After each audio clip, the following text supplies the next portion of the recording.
Chapter 1. The Impossible Crime. It was in the chill dusk of October, the year 1893, that I first heard of the strange affair on Becket Street. The fog, thick as suet, and tinged with the yellow smoke of coal fires, curled through the alleyways of London like a restless spirit. Holmes and I had returned only recently from a brief respite in Cornwall, a case of little note save for a spirited spaniel and a vanishing wedding ring, and we had resumed our usual rhythm of quiet companionship.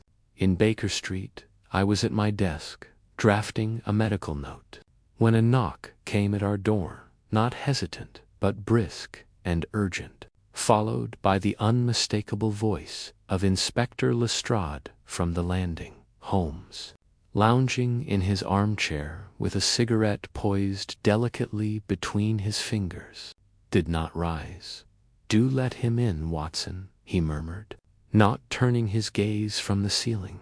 "He sounds like a man who has seen a ghost and wishes to return it to the proper authorities."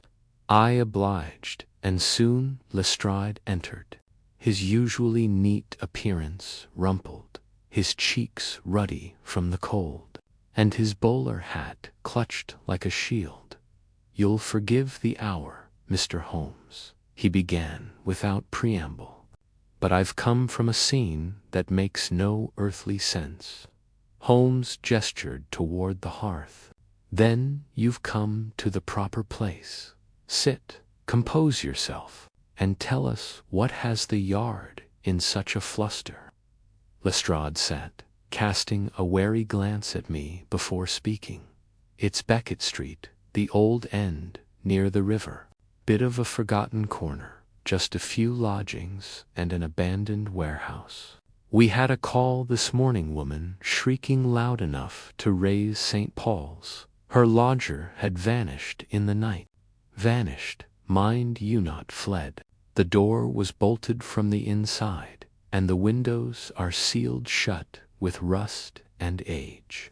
No exit, no sign of struggle, nothing." Holmes tapped the ash into the tray with surgical precision. "A locked-room affair, then?" "Worse," Lestrade said grimly. "There were noises, footsteps on the floorboards above her room, all through the night, heavy, measured. She swears they stopped at exactly 4:13 in the morning. When she went up after sunrise, the man's room was empty. Not a stick of his belongings left, not even the rug." Holmes arched an eyebrow. "An entire room spirited away in the night, under lock and key. That does pique the intellect." Lestrade leaned forward. "There's more. The constables found footprints, singular ones only left, shoes pressed perfectly into the dust from the stairwell to the window, which remains unbroken and latched from the inside. Just the left foot, nothing more." I could not suppress a small scoff.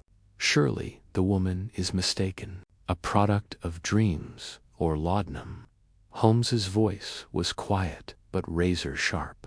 "Watson, a woman's scream at dawn does not summon the Yard without merit.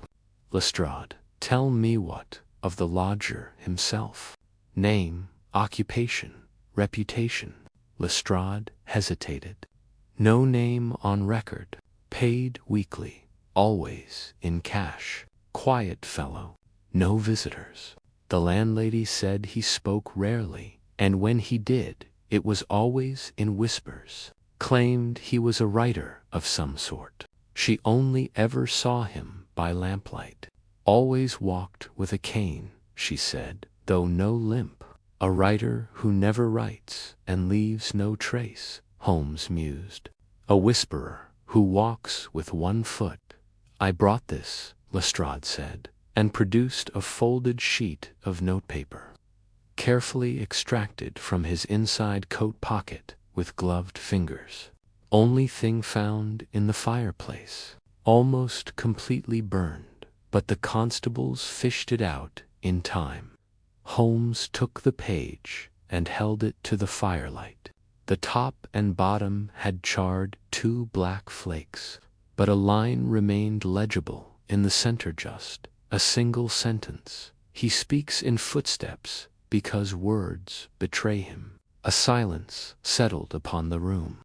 Outside, the hooves of a hansom cab clattered dimly through the fog, and the fire hissed as it consumed a sapledon log. Holmes stood suddenly and paced to the window, his tall silhouette framed by the dim glow of gaslight. "There is, Watson," he said softly, "a certain poetry in the absurd and artistry in impossibility that hides only in the most devious of minds. A man does not simply vanish. A man does not leave behind a trail of only left shoes. And no sane criminal sets fire to a confession this cryptic unless he believes he's already won." He turned, and for the first time, I saw that gleam in his eye, the one I had come to associate with true danger. "Lestrade Holmes," said briskly, "I trust the scene remains untouched. The constables are holding the premises, yes. Then we shall visit Beckett Street immediately. Watson, your coat." I rose at once, the thrill of the chase surging through me like the sting of cold air through the window pane. Holmes was already lacing his boots, his mind no doubt racing ahead to patterns unseen and riddles yet unsolved. As we stepped into the misty street below, Holmes whispered, "Remember, Watson, the man who speaks in footsteps may yet have more to say." And with that, we vanished into the fog, chasing echoes no one else could hear. Chapter 2. The Arrival at Beckett Street. There are few places in London more forgotten than the eastern end of Beckett Street. It is not listed on most maps, and hardly remembered by even the cab drivers, who avoid its narrow bend for fear of striking the jagged cobbles. By the time we arrived there, the fog had thickened, blurring lamplight into halos and reducing buildings to silhouettes.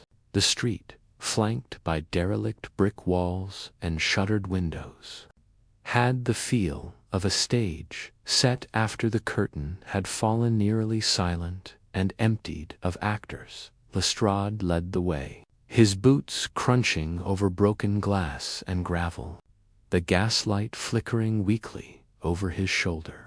Holmes, gloved hands folded behind his back, walked with that peculiar stillness of his kind that suggested every muscle was listening.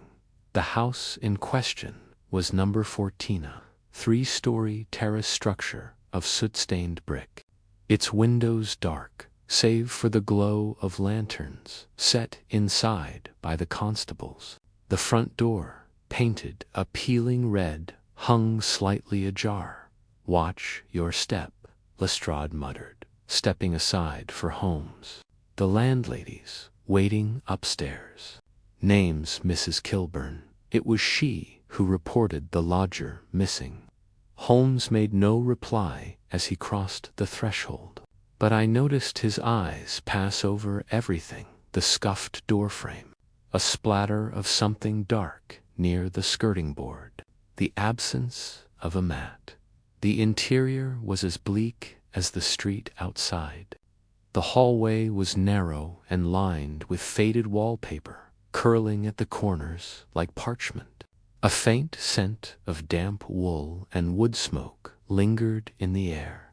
A grandfather clock stood to our left, frozen at 10 minutes past 4. Holmes stopped. "Lestrade," he said quietly, gesturing to the clock, "is this time accurate?" "No, it's been broken for years, according to Mrs. Kilburn." "Still," Holmes murmured, "a curious coincidence." We climbed the stairs, narrow, steep, and groaning beneath our weight. The second-floor landing opened onto 2 rooms, one locked, the other lit, A plump, anxious woman in a worn shawl stood just beyond the door, wringing her hands. "I told them," she said as soon as we appeared, her voice trembling. "I told them he was gone, vanished into thin air. He did.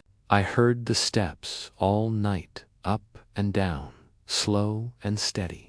I know every creak of these boards, sir, and I swear to you, I heard no door open." Holmes inclined his head gently. "Mrs. Kilburn, you said you last heard him at precisely 4:13. She blinked. I did, sir. I remember the hour exactly. I have a habit of waking then. My room." The footfalls stopped like a clock winding down. "Describe the lodger to me." She seemed to gather herself. Tallish, pale, always wore gloves. Had the manner of a foreigner, I'd say, though he spoke the king's English. Soft voice, like he was afraid of being heard. Paid on time, never gave trouble. But there was something odd. Never saw him eat, never saw him write, though he claimed to be an author. Holmes tapped his fingers together. "And when did he move in?" 3 weeks ago, sir. Turned up late one night, said he needed quiet. I don't usually take in strangers, but there was something sad in his eyes." Holmes offered a rare flicker of warmth. "Thank you, Mrs. Kilburn. That will be all for now. Watson and I shall examine the room." The woman bobbed and withdrew. Lestrade gave a short nod and gestured toward the open door. "After you, Holmes."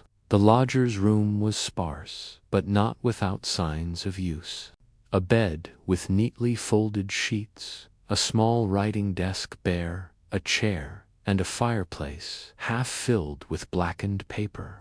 The rug was indeed missing, leaving behind an outline of clean boards amidst the dust. A single shoe left-footed, as Lestrade had claimed, lay in the corner beside a walking cane with a carved ivory handle. Holmes circled the room slowly, every movement deliberate. He dropped to one knee near the fireplace, withdrawing a lens from his coat and inspecting the ash. Then he rose and stepped to the window. "Unbroken," he murmured, "still latched." He turned to the floor, eyes narrowing. "Watson, the footprints. Indeed, they were there, faint but discernible. A trail of left footprints, only dusty impressions, leading from the bed to the window. No right shoe marks, no overlapping. They began at the rug's former edge and stopped at the sill." Lestrade grunted. "As if he hopped across the room." Holmes shook his head. "No, too measured, too deliberate." He knelt beside the walking stick and held it in his gloved hand, giving the carved handle a careful twist.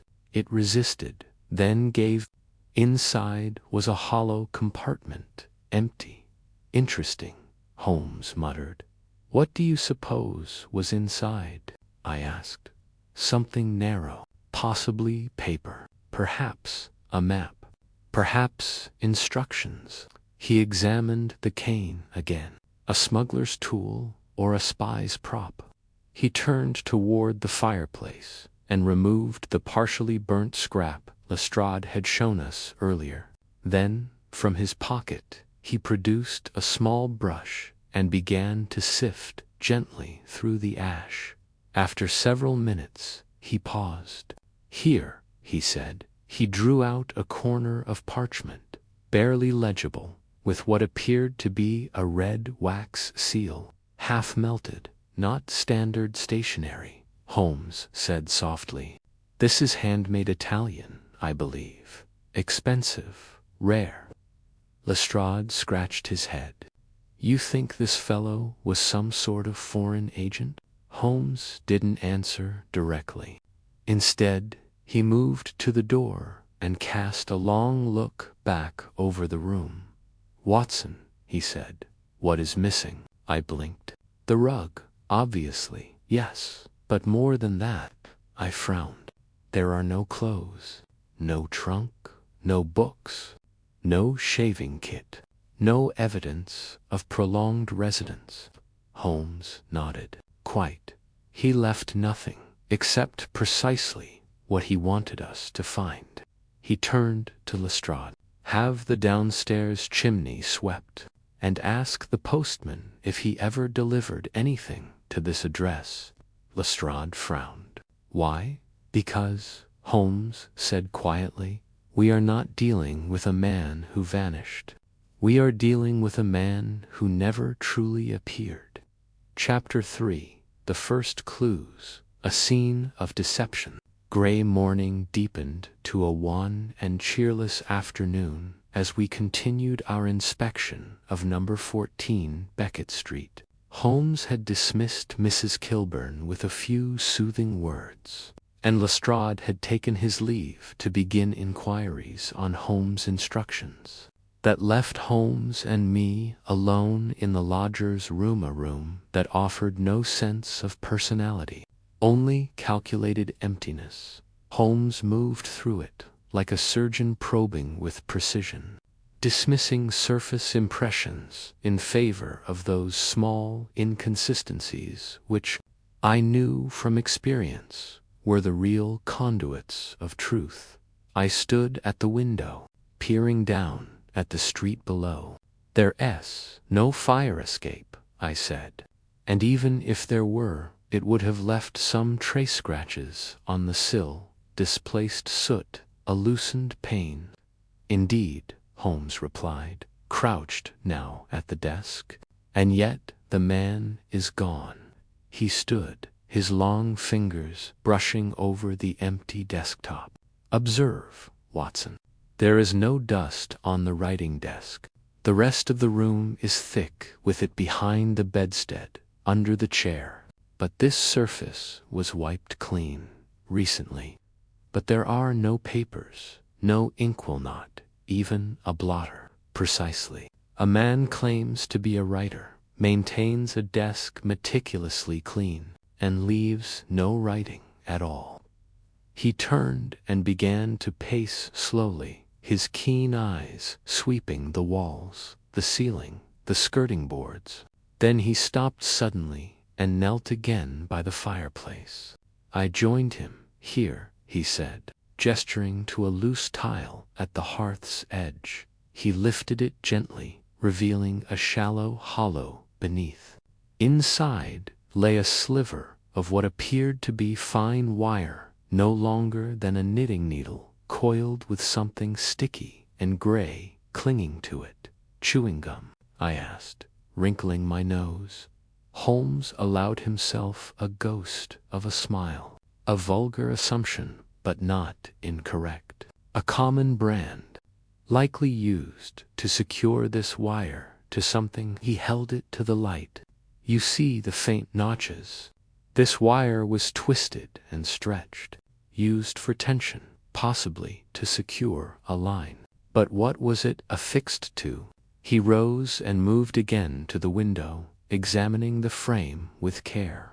Then, with a soft click of his tongue, he reached into the outer sill's groove and extracted a small brass hook-embedded flush with the wood and nearly invisible unless one was looking for it. There we are. You think he lowered something? I asked. I think, Holmes said, turning the hook over in his fingers, that this man went to great lengths to give the impression of impossibility. This wire may have held a rope, possibly a counterbalance, but he'd still need to open the window. Unless, Holmes said quietly, he never left at all. I frowned at him. You believe he's still in the building? No, he said, moving again to the center of the room. I believe this room was never meant to be occupied in the true sense. It is a stage, a performance, complete with misdirection. Everything here is deliberate, the rug removed to obscure something, the the footprints left only with the left shoe to create confusion, the solitary shoe and cane positioned as clues. No personal items, no name, no memory. He paused by the walking stick again, his expression unreadable. And yet, I crossed to the hearth, still puzzled. But what of the noises? Mrs. Kilburn said she heard the man pacing all night. Holmes nodded. Yes, pacing, with rhythmic footfalls, each distinct, each placed deliberately. He began walking himself one step, pause, another step down the length of the floor. With each step, the boards groaned in low protest. Now listen, he said.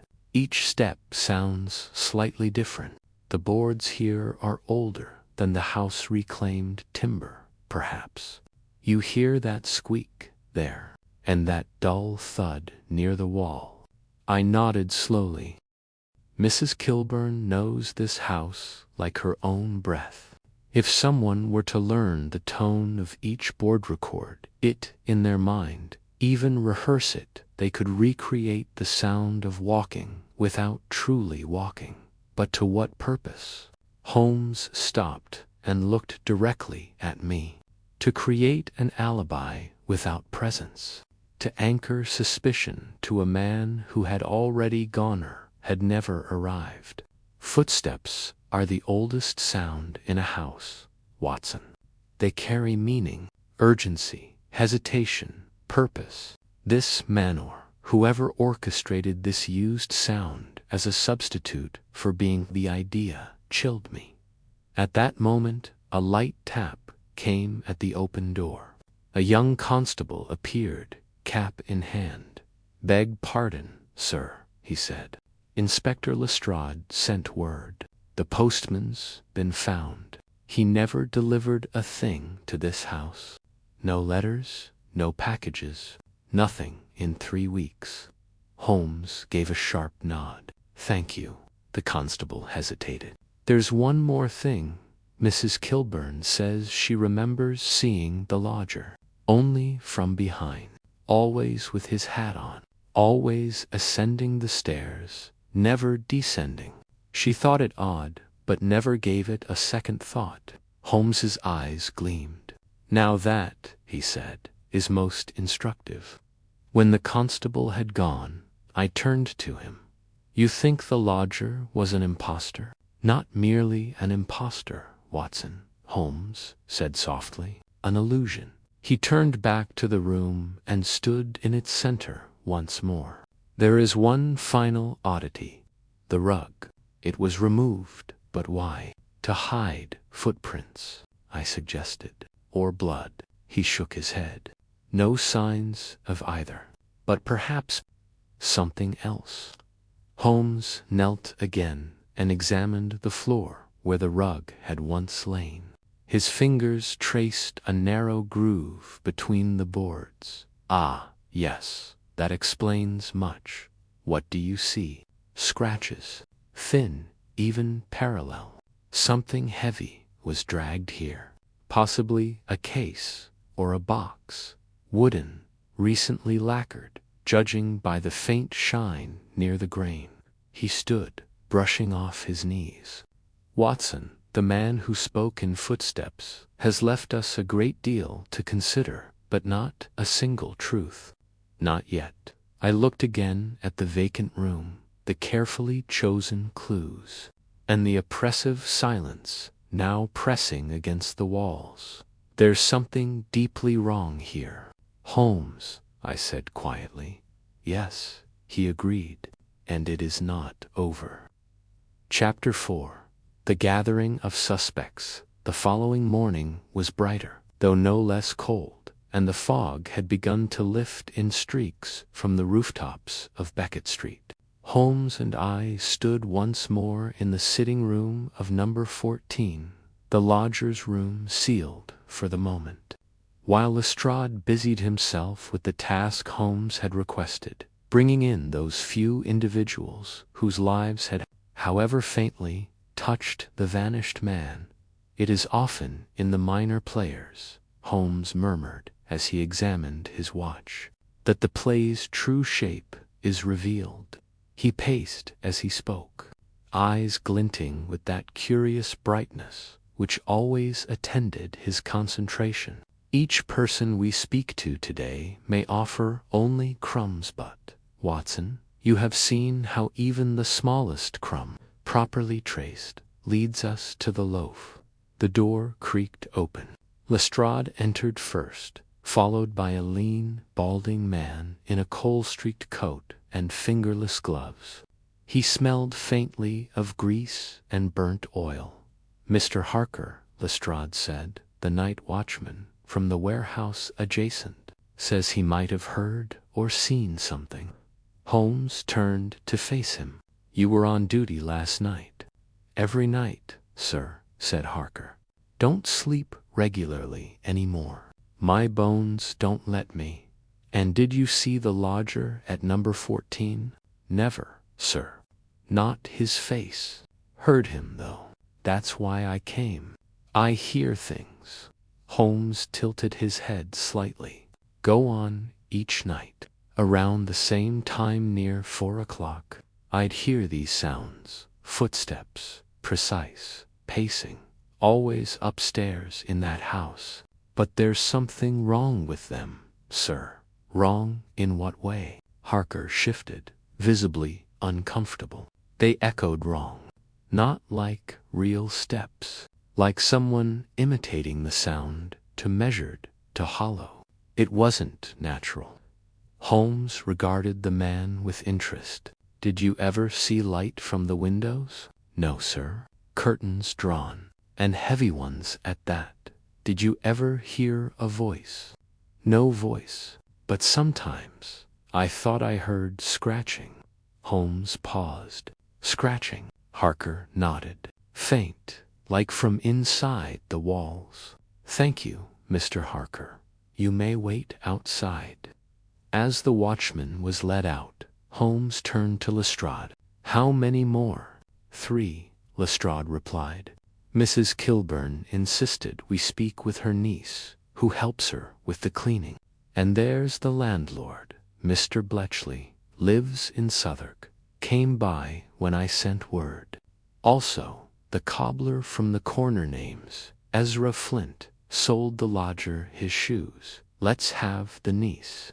A thin girl of perhaps 17 entered, clutching a shawl that dwarfed her slight frame. Her eyes darted nervously between Holmes and Lestrade. "Name?" Holmes asked. "Emily, sir. You helped clean the lodger's room." She nodded. "Only twice. He didn't like people coming in." "Did you ever speak to him?" "Only once. Asked if I could leave the tea on the tray. He said no, didn't want anything." Voice was soft, kind of tired. Holmes leaned forward slightly. "And what did you notice in his room?" Emily hesitated. "It was strange, sir. There was a smell." "Describe it." "Like medicine, bitter, and something else, like old coins." Holmes's brows twitched. "Metallic." "Yes, sir.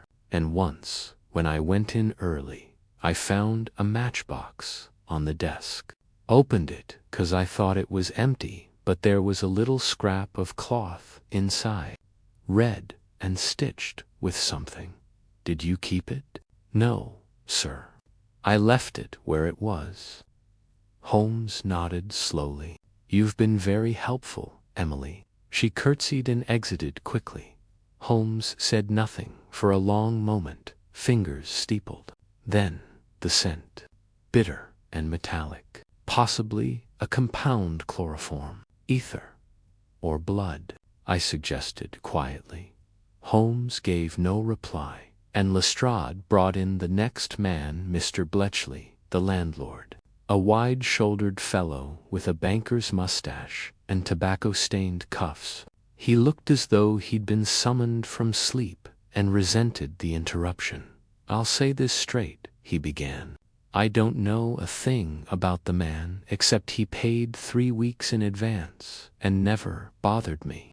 Quiet lodgers are the best lodgers." Holmes raised an eyebrow. "You never met him?" "Only once. The night he arrived. Paid in sovereigns, British Mint." Bletchley hesitated. "Didn't look close. Gold's gold, ain't it?" "And how did he find your property?" "Letter said he was recommended, no name given. Just the money in an envelope and a note." Holmes's gaze sharpened. "Do you still have it?" "No. Threw it out." "I see. And you've never seen him leave the house?" "No, but that's not odd. The people who come to Beckett Street don't want to be seen. If I had to guess, I'd say he was hiding from what I don't know, and I didn't care." Holmes regarded him with quiet contempt. "Mr. Bletchley." When the landlord had gone, the final visitor entered. Ezra Flint was a stooped man with enormous ears and bright, bird-like eyes. He rubbed his hands together as though in perpetual anticipation. "I know the shoes," he chirped. "Unusual request. Paid me extra for the 2 left shoes. Both size 9. Holmes's eyes lit up. "2 left shoes?" "Yes, sir. Told me he had a condition. Orthopedic irregularity, he called it. Brought in the right shoe to match. Odd fella." Holmes stepped forward. "This right shoe do you still have it?" Gave it back to him with the pair. But the sole was worn oddly. The heel was carved, looked like it had a slot in it.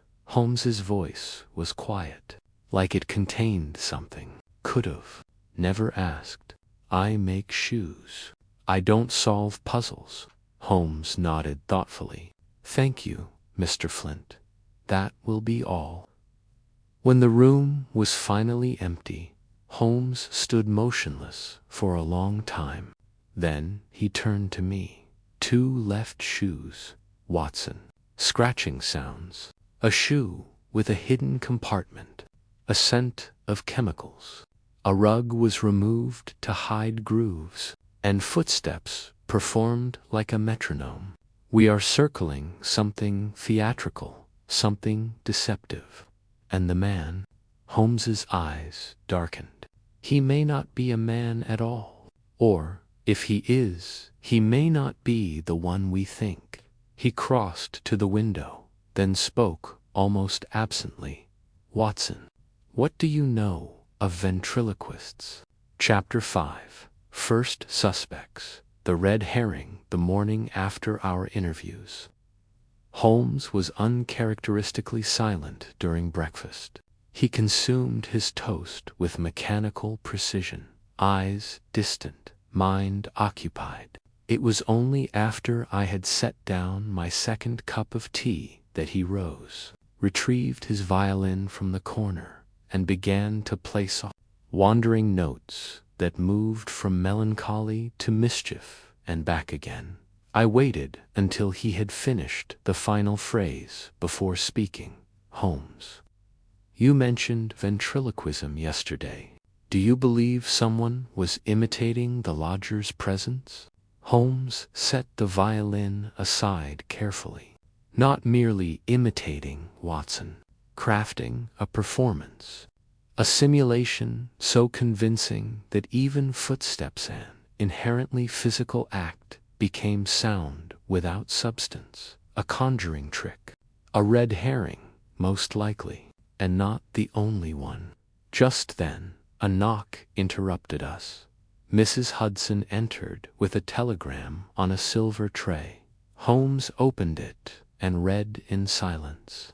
Then he handed it to me. "From Lestrade Yard received tip. Local forger, possibly linked to vanishing lodger name. Conrad Litchfield, operated out of Fenchurch Street, arrested. 1890, released March this year, cited near Beckett Street 2 weeks ago." Holmes was already pulling on his coat. "Come, Watson. Let us meet this ghost from prison past." We arrived at the Fenchurch Street address by midday. a crumbling boarding house sandwiched between a pawnbroker and a shuttered tea shop. The landlady was a tough-eyed woman with a grating voice and a nose that twitched at every sentence. "Litchfield," she said, arms folded, "stayed here a fortnight ago. Didn't care for the other tenants. Always fiddling with ink and papers at odd hours. Complained about noise no one else heard. Then he vanished. Left without paying his final week." "Did he leave anything behind?" Holmes asked. "Only this," she said, disappearing into a cupboard and returning with a yellowed scrap of paper. Holmes examined it. The edges were singed, and the surface bore an intricate flourish of foreign-looking script. "Forgery," Holmes murmured. "But not currency. This is mimicry of language. Not genuine letters, but imitations of them. Symbols meant to suggest writing." "A code?" I asked. "No," he replied, tucking the paper into his coat. "A mask, something meant to appear important. Like a magician's puff of smoke. Do you believe Litchfield is our vanished lodger?" Holmes shook his head. "A convenient suspect, yes. Known to the authorities. Touched the edges of this case, certainly, but too clumsy. He mimics truth, but lacks the discipline to maintain illusion. I suspect we are meant to chase him. A red herring," I concluded. Indeed. We departed the boarding house and began the short walk toward the nearest cab rank. "Holmes," I said after a pause, "are you suggesting someone is using the police's own instincts against them?" "Precisely, Watson. Scotland Yard sees a known forger near a strange disappearance, and they lunge for resolution. But the case resists resolution. It repels simple conclusions. And do you know what else repels simplicity?" I frowned.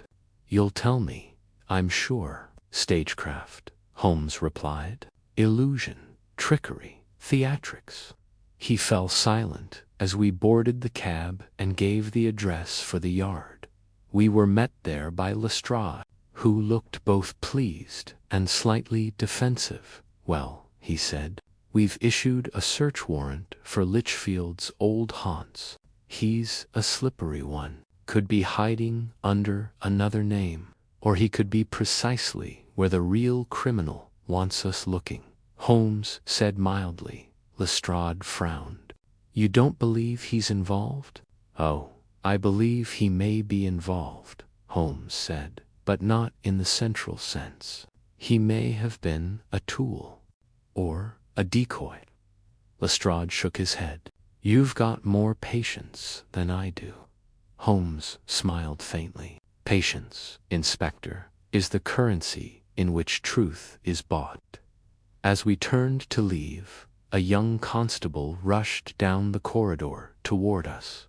"Begging your pardon, sir," he called, handing Lestrade a note. "From the morgue, sir. They've had a body brought in from the river. No ID, but matched one of the descriptions you sent out." Lestrade read the note, then looked up grimly. "Male, mid-30s, tall, pale complexion. Found floating near Wapping Wharf, waterlogged and battered. But the undertaker found a cane strapped to his leg with twine." Holmes's eyes narrowed. "A cane?" "Yes," Lestrade confirmed. "Carved handle. Ivory, they think. No other possessions." We were in the morgue half an hour later. The body had been laid out on a stone slab, the river's mark still upon him. His features were distorted, but something in the length of the limbs, the cut of the jaw suggested familiarity. Lestrade stepped back. "Well, I suppose that answers one question." But Holmes did not move.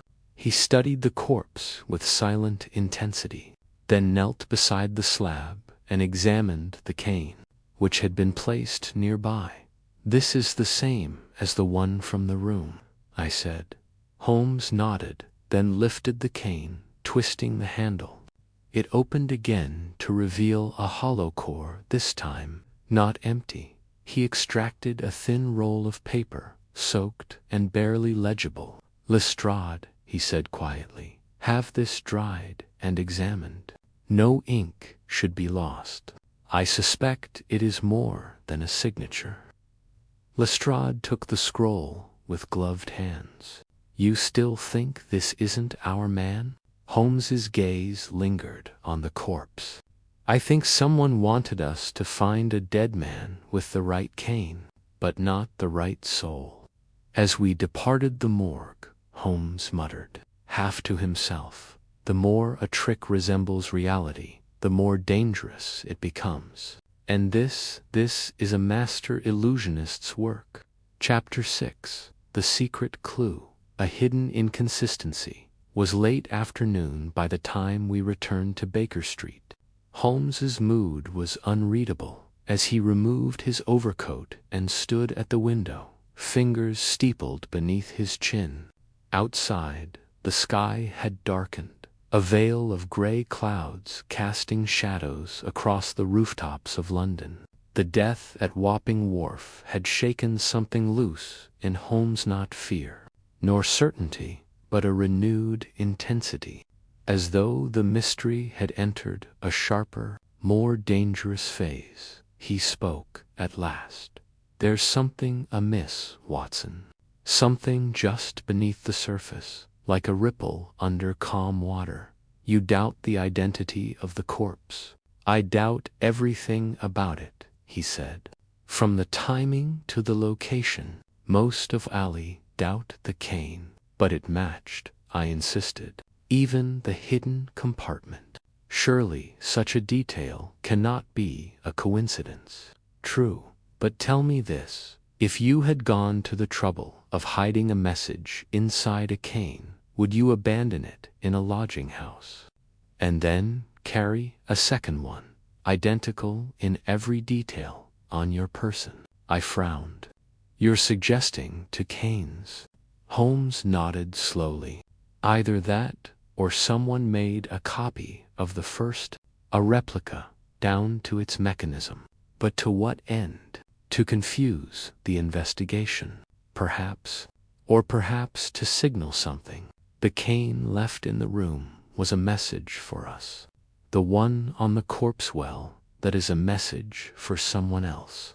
He moved to his desk and withdrew the paper taken from the hollow cane found at the morgue.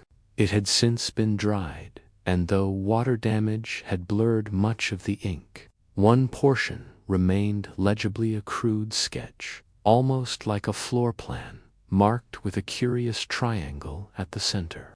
Next to it, written in hurried scrawl, was a phrase, "Where the mirror forgets its face." Holmes tapped it gently. A cipher. Possibly a location, a mirror, I mused. "What does that mean?" "It means," Holmes said, "we need to speak to someone who understands both reflections and deceptions, someone theatrical." By evening, we found ourselves once again navigating the gaslit corridors of Covent Garden's lesser-known theaters. Holmes had arranged a brief appointment with a contact of his, Leopold Vexley, a retired illusionist of some renown, who now served as a consultant to stage productions and music halls. "His dressing room was draped in heavy velvet," Vexley exclaimed, rising from a chair and sweeping off his cap. "Still chasing ghosts in polished boots, I see." "Ghosts with particularly clever footprints this time," Holmes replied. "I need your thoughts on a phrase." He handed over the paper. Vexley squinted. "Where the mirror forgets its face sounds like one of mine. But no, I've never used it. Poetic, theatrical. But I'd wager it's not a metaphor. You believe it references something real?" "Most likely. There's a stage illusion we used to call the faceless reflection. It relied on angled glass and controlled light. You'd look in what seemed like a mirror and see nothing but the room behind you. No reflection. I leaned in. Is that possible? Oh, with the right angle and lighting. We used it at the old theater Aramis. Part of a disappearing act. Begging your pardon, sir? He called, handing Lestrade a note. From the morgue, sir.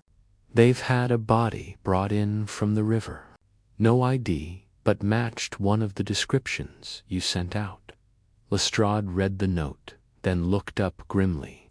Male, mid-30s, tall, pale complexion. Found floating near Wapping Wharf, waterlogged and battered. But the undertaker found a cane strapped to his leg with twine. Holmes's eyes narrowed. A cane. Yes, Lestrade confirmed. Carved handle. Ivory, they think. No other possessions. We were in the morgue half an hour later. The body had been laid out on a stone slab, the river's mark still upon him. His features were distorted, but something in the length of the limbs, the cut of the jaw suggested familiarity. Lestrade stepped back. Well, I suppose that answers one question. But Holmes did not move. He studied the corpse with silent intensity, then knelt beside the slab and examined the cane, which had been placed nearby. This is the same as the one from the room, I said. Holmes nodded, then lifted the cane, twisting the handle. It opened again to reveal a hollow core this time, not empty. He extracted a thin roll of paper, soaked and barely legible. Lestrade, he said quietly, have this dried and examined. No ink should be lost. I suspect it is more than a signature. Lestrade took the scroll with gloved hands. You still think this isn't our man? Holmes's gaze lingered on the corpse. I think someone wanted us to find a dead man with the right cane, but not the right soul. As we departed the morgue, Holmes muttered, half to himself, the more a trick resembles reality, the more dangerous it becomes. And this is a master illusionist's work. Chapter 6. The Secret Clue. A hidden inconsistency. Was late afternoon by the time we returned to Baker Street.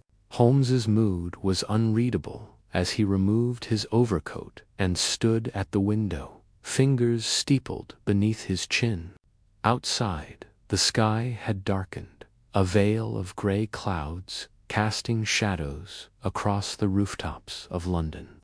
The death at Wapping Wharf had shaken something loose in Holmes, not fear, nor certainty, but a renewed intensity, as though the mystery had entered a sharper, more dangerous phase. He spoke at last.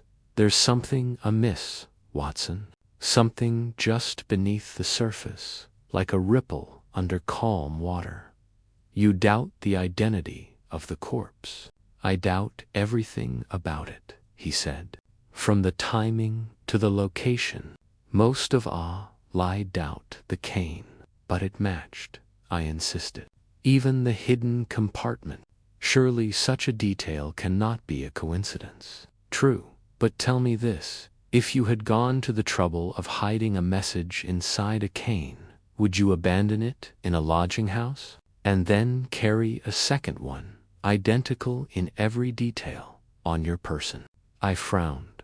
You're suggesting two canes. Holmes nodded slowly. Either that, or someone made a copy of the first, a replica, down to its mechanism. But to what end? To confuse the investigation? Perhaps, or perhaps to signal something.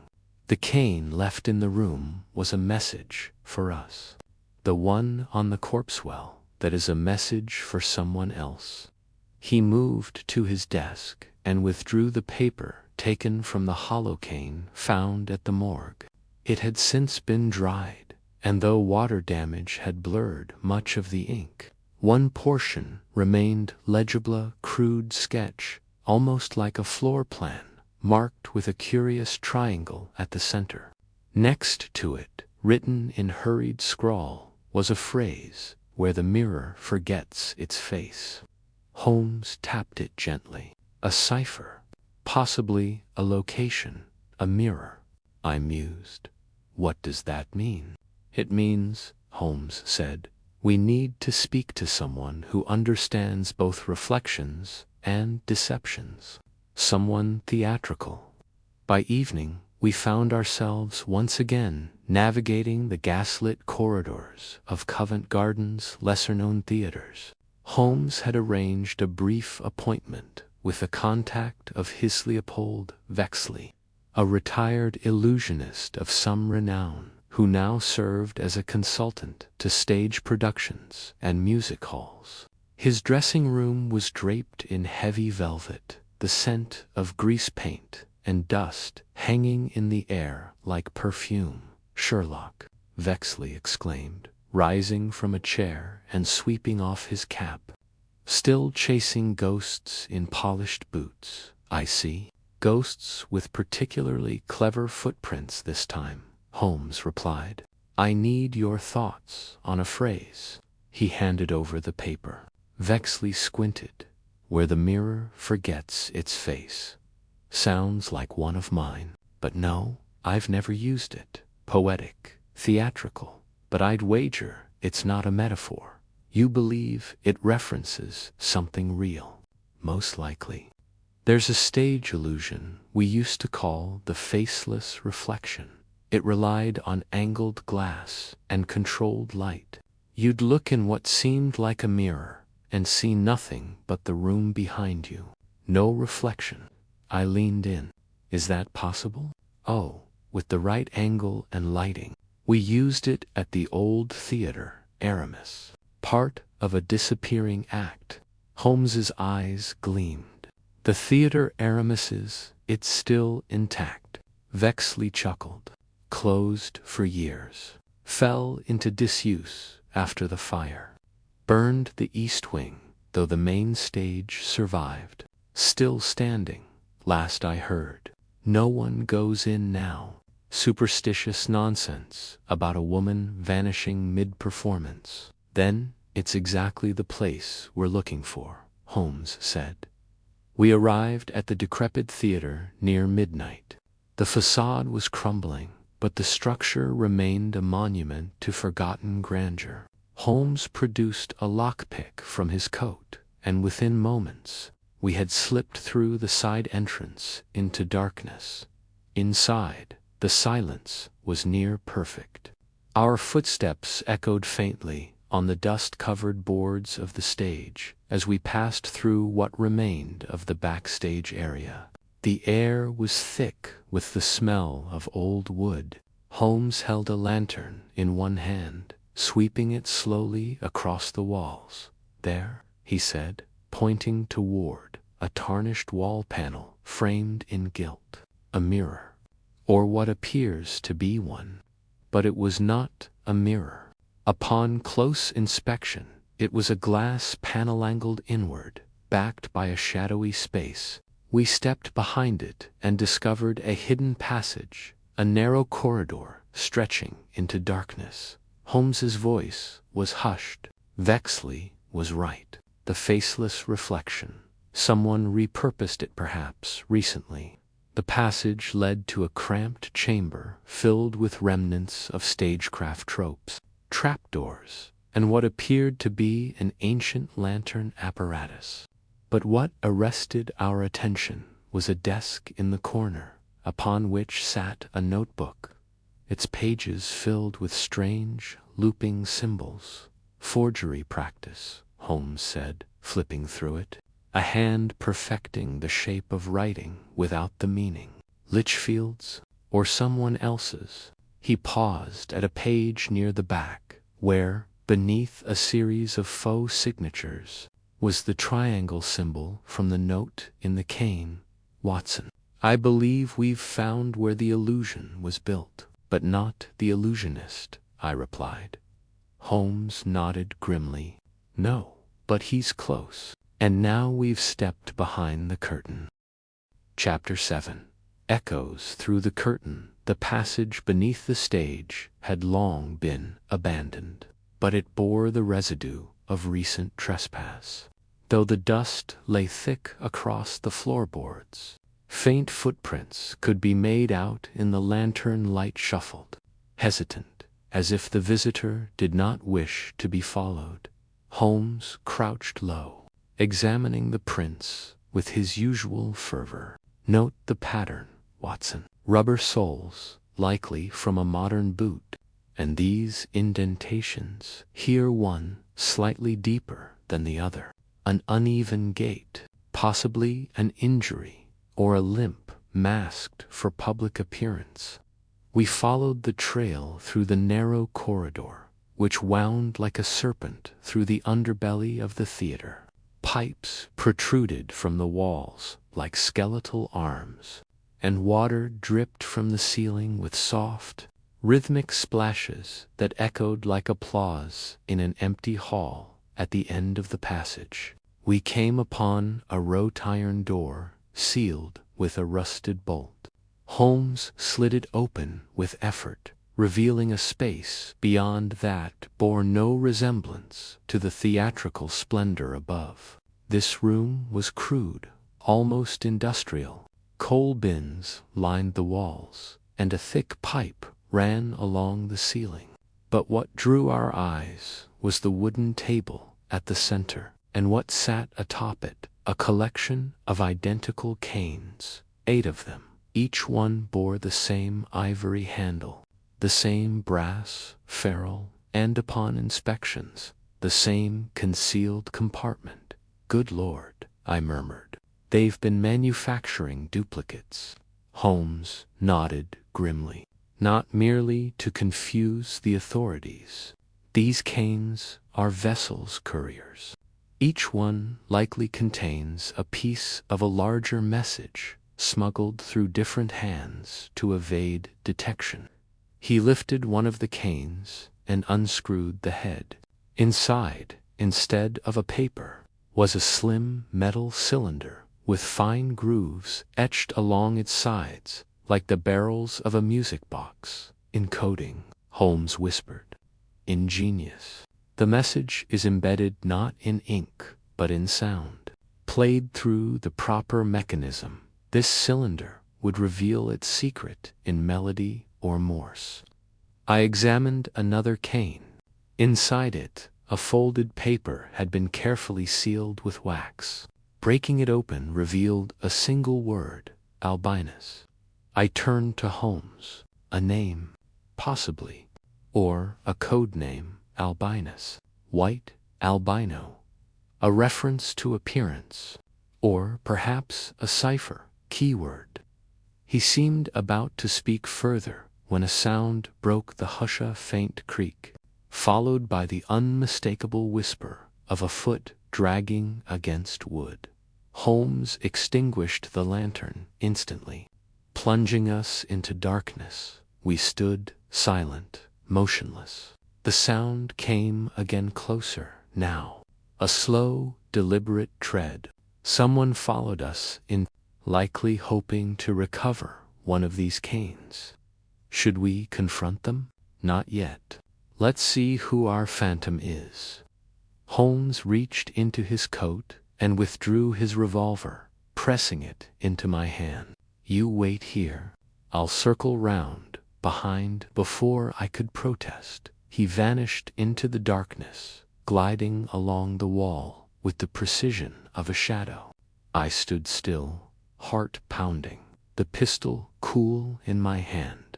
The footsteps grew louder. A shape emerged at the doorframe, tall, cloaked in darkness. Whoever it was moved cautiously, head tilted as if listening for some unseen danger. The intruders stepped into the room, pausing as their eyes adjusted to the dim. Then they made for the table. I held my breath as the figure reached toward one of the canes. Suddenly, Holmes's voice rang out behind him. "Step away, sir, or I swear the next sound you hear shall not be my voice." The man froze, then slowly turned. In the lantern's returning glow, I saw a thin, pale face with a sharp chin and colorless eyes. His hair was closely cropped, almost white, giving him an ethereal, ghost-like appearance. "I have no quarrel with you," the man said. His voice was surprisingly soft, but there was steel beneath it. "Then explain your interest in these canes," Holmes demanded. The man's lips twisted. "I came to destroy them." "Rather late for that," Holmes replied coolly. "You've risked much to enter a place you clearly know well." "I built the mirror," the man said suddenly. "The faceless reflection. It was mine, but it was never meant for this." Holmes's brows lifted. "Ah, then you are the artisan behind the illusion." "I was," he said, lowering his eyes, "before it was stolen. Before the Theatre Aramis was turned into a tomb of secrets." Holmes stepped forward. "And the name Albina, is it yours?" The man hesitated, then gave a slow nod. "It was the name they gave me. In the letters, in the plans. I don't know who they are, I only know they used me." "Used you for what?" "To build concealments, boxes, devices, to carry messages, to hide things in plain sight. I was told it was for a performance, that the illusion would be the message itself. But then people began to vanish, and then Litchfield disappeared." "Did you kill him?" "No," Albinus said, with quiet defiance. "But I know who did." Holmes's eyes narrowed. "And who was that?" Albinus looked to the far wall. "A man named Arvin Kinlan, a master of disguise. He was the one who recruited me, charming, elegant, but colder than a winter's sea." Litchfield uncovered something about Kinlan's past, something that would destroy the entire operation. "I believe Kinlan silenced him." "Then Kinlan is our quarry," Holmes murmured. Albinus nodded. "But be warned, he wears faces like gloves, and he's watching." Holmes turned to me, eyes gleaming. "Come, Watson, our masquerade has only begun." Chapter 8. The Man with 100 Faces. Morning broke gray and silent over Baker Street, the sky smeared with a dull frost that hung low like an unsettled spirit. Holmes sat at the breakfast table, untouched toast in hand, his eyes distant, yet not at rest.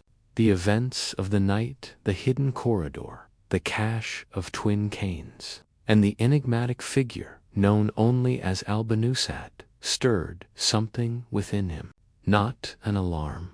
No, Holmes rarely entertained such a pedestrian emotion, but focus, ruthless and complete.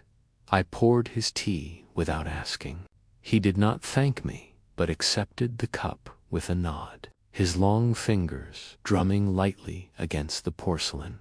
Mrs. Hudson had been persuaded gently, but firmly, to allow Albinus to rest in our spare room. He had been given broth, a blanket, and a warning that Sherlock Holmes tolerated secrecy no longer than necessity demanded. Holmes finally spoke. "Watson, the name Arvin Kinlan appears in no census, no registry, no Actors' Guild, and no criminal archive in London. A ghost in the fog, an alias, almost certainly, but an alias used with surgical precision. If Albinus is to be believed, and I think he is, then Kinlan is a master of identities, not merely a thief of names, but of faces, demeanor, and accent. A man like that can walk into a theater one night as the stagehand and leave as the lead actor, a professional imposter. Then, Holmes nodded, pushing away the tea. One who kills to remain invisible, that makes him dangerous. A knock came at the door. Before Mrs. Hudson could answer it, Holmes was already halfway there. He flung it open to reveal a young constable, flushed and breathless. "Mr. Holmes," he gasped, "you're wanted at the Aramis Theatre again. Another man's gone missing." "Who?" Holmes asked sharply. "The set painter, sir. Edward Moffat. According to the company, he left for lunch and never returned. His satchel was found backstage. Touched any signs of struggle?" "No, sir. But this was left in his locker." He handed Holmes a folded sheet of parchment. Holmes opened it. A single phrase had been typed across it in red ink, all capitals. "I am the mask that breathes." Holmes stared at the paper for a long moment. Then he reached for his coat. "Come, Watson. The stage awaits." The Aramis was empty when we arrived, eerily so. No bustling crew, no bustling actors, not even the orchestra tuning in the pit. Just the echo of our footfalls as we stepped onto the darkened stage, where the heavy curtains hung like the eyelids of a corpse.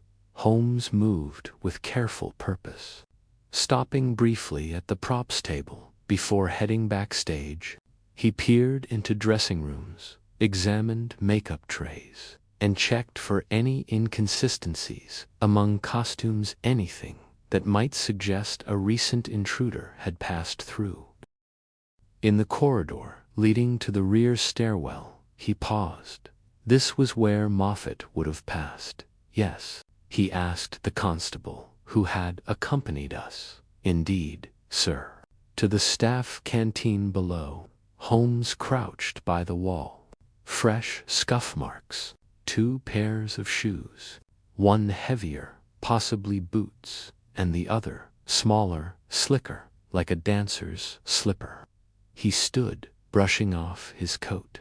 "We must assume Kinlan has struck again. More than that, he's escalating. These disappearances are not random. They serve a purpose, one piece at a time. Each man who vanished knew a portion of the theater's secrets.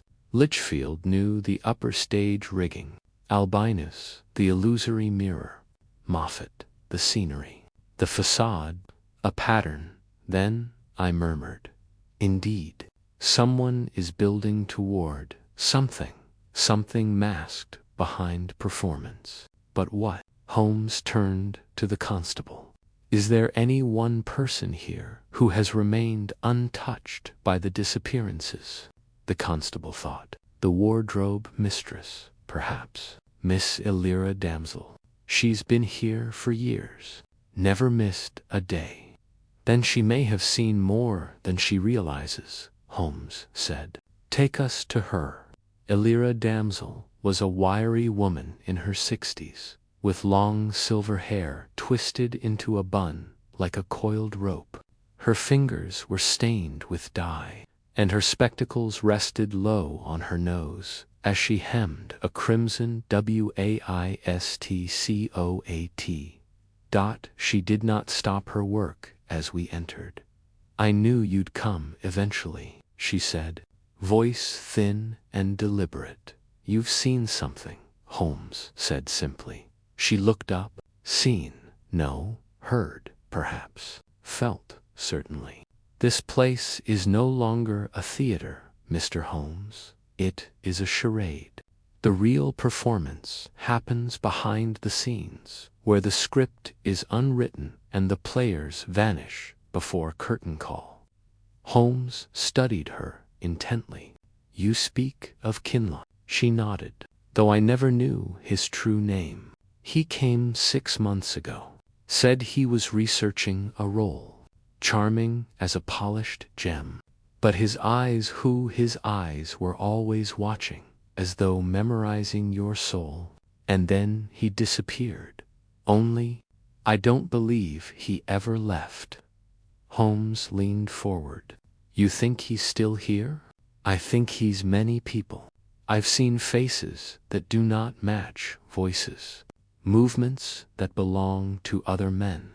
Once, I saw our lighting operator step into the hall, and moments later, I saw him again at the back of the theater, wiping grease from hands that were far too clean. Holmes's lips parted slightly. A rotation of roles. Kinlan wears the faces of the cast, like a shifting fog. And he's clever, she continued, always watching from the wings. I've found masks in drawers that don't belong to anyone. Wigs are not in the production's palette. And a coat, long, black, with hidden pockets. I locked it in the prop trunk. Show me. She led us to a chest beneath the costume loft. Unlocking it with a creaky key, she revealed a heavy black coat folded neatly beneath false swords and discarded velvet. Holmes lifted it carefully, inspecting its lining. Inside was a sewn compartment. He slid it open with his penknife. Within, folded with exacting care, was a single photograph.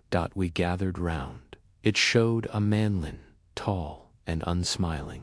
He wore a white half-mask, his visible eye fixed on the camera with unnerving clarity. Behind him, the set of the Aramis stage could be seen, just out of focus. Holmes turned it over. Written on the back in red ink were the words, "The final act begins." Chapter 9. The blood in the balcony. Evening fell over London with an uneasy hush. The clouds above the city hung like a velvet curtain, awaiting its cue. From the vantage of the Aramis Theatre's upper balcony, the city lights glimmered faintly, but within the theater itself, the shadows had deepened. Holmes stood beneath the ghost light on the stage. The black coat and red-inked photograph laid reverently upon a prop table. His eyes didn't leave the half-masked face in the image. "He dares to declare an opening act," Holmes murmured. "And now, I suspect, the play turns bloody." I approached quietly. "And yet we still know so little of his motive.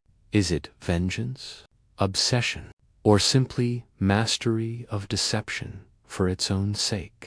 Holmes tapped the photograph. "Men do not wear masks without reason, Watson. For Kinlan, the mask is not simply a disguise, it is a manifesto. He vanishes behind identities as an artist vanishes behind brushstrokes. But tonight I intend to tear the canvas." A creaking step from above drew our attention.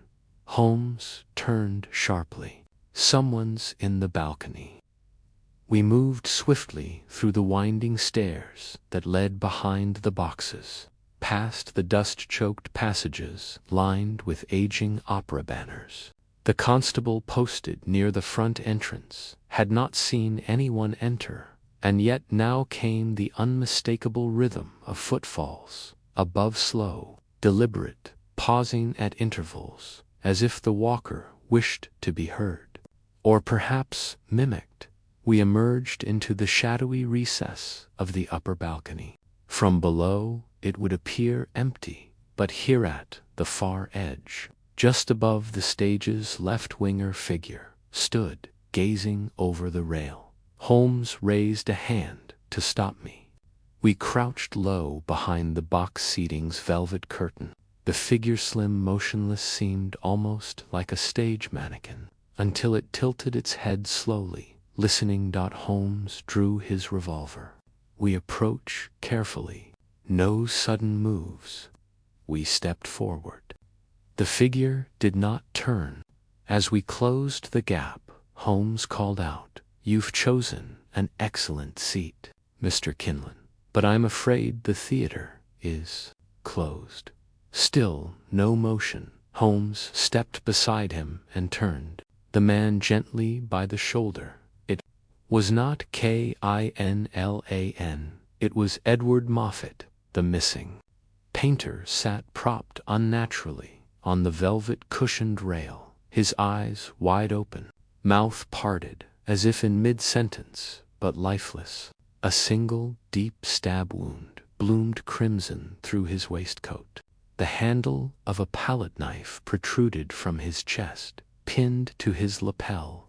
A theater ticket, boxed B, opening night, written across it in red ink. The final brushstroke bleeds. Holmes grimaced. He's toying with us. I examined the wound. He's been dead for no more than an hour. Rigor is beginning, but the blood is still fresh. Holmes was silent for a long moment. Then he turned to the empty stage below. Look at the placement. A corpse posed in the box, as if watching a play. And note the symbolism. Moffat was a painter. The weapon, a palette knife. Quinlan assigns deaths with poetic flair. This is theater, to him an art form, in which he must be both actor and author. We descended in grim silence, alert now for any sign of movement. Holmes gathered the others, the constable and Miss Eller, into the costume loft. The tension in the air was palpable.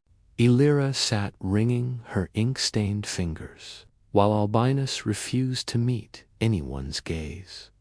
"We must assume," Holmes began, "that Quinlan is still among us. And more than that, he is likely still inside the Aramis." Albinus looked up suddenly. But how could he? The doors are locked, the stage entrances watched. Unless, Holmes cut in, he never left. Recall your hidden corridor. If Quinlan has learned every crawlspace, trapdoor, and costume alcove in this theater, as you did, he needs no audience to escape. He is the scenery. Then what are we to do? Elira whispered. We turn the theater into a trap, Holmes said. If Quinlan wishes to stage a grand performance, then let us raise the curtain. Within an hour, Holmes had the constable wire a brief message to Scotland Yard, calling for a small team to secure the exits discreetly. A plan formed.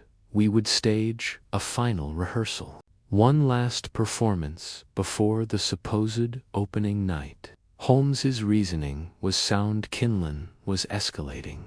He thrived on symbolism, timing, and theatrical irony. And if he had indeed murdered 3 men, then his climax was fast approaching. We positioned actors as decoys. Holmes assigned them roles, a mock Hamlet scene to draw Quinlan's attention. He ordered every trapdoor rigging line and lighting aperture tested. Then he turned to me. You and I will take opposite wings. Watch every shadow. If Quinlan reveals himself, he'll do it here, in the theater, under his chosen light. And if he wears another's face, I asked. He cannot fake everything, Holmes said grimly. Not forever. As the stage lights glowed faintly amber, and the actors stumbled through a half-hearted rendition of To Be or Not to Be, I stood behind the red curtain of stage left. Pistol loaded and nerves taut, the theater seemed to exhale with every line spoken. Boards creaked. Drapes swayed. Somewhere above, a loose pulley groaned with strain. Then dash motion. A figure ducked from behind the rear set wall, slinking toward the prop trunk Holmes had earlier examined. I moved closer, careful not to make a sound. The man opened the trunk, removed the black coat that same coat-hand pulled from its lining. A fresh mask, white, smooth, curved to match the face of the man in the photograph. Quinlan. My heart thudded, but I did not move. Holmes's orders had been clear. Do not act until he acts. Let him believe he is unseen. Let him perform.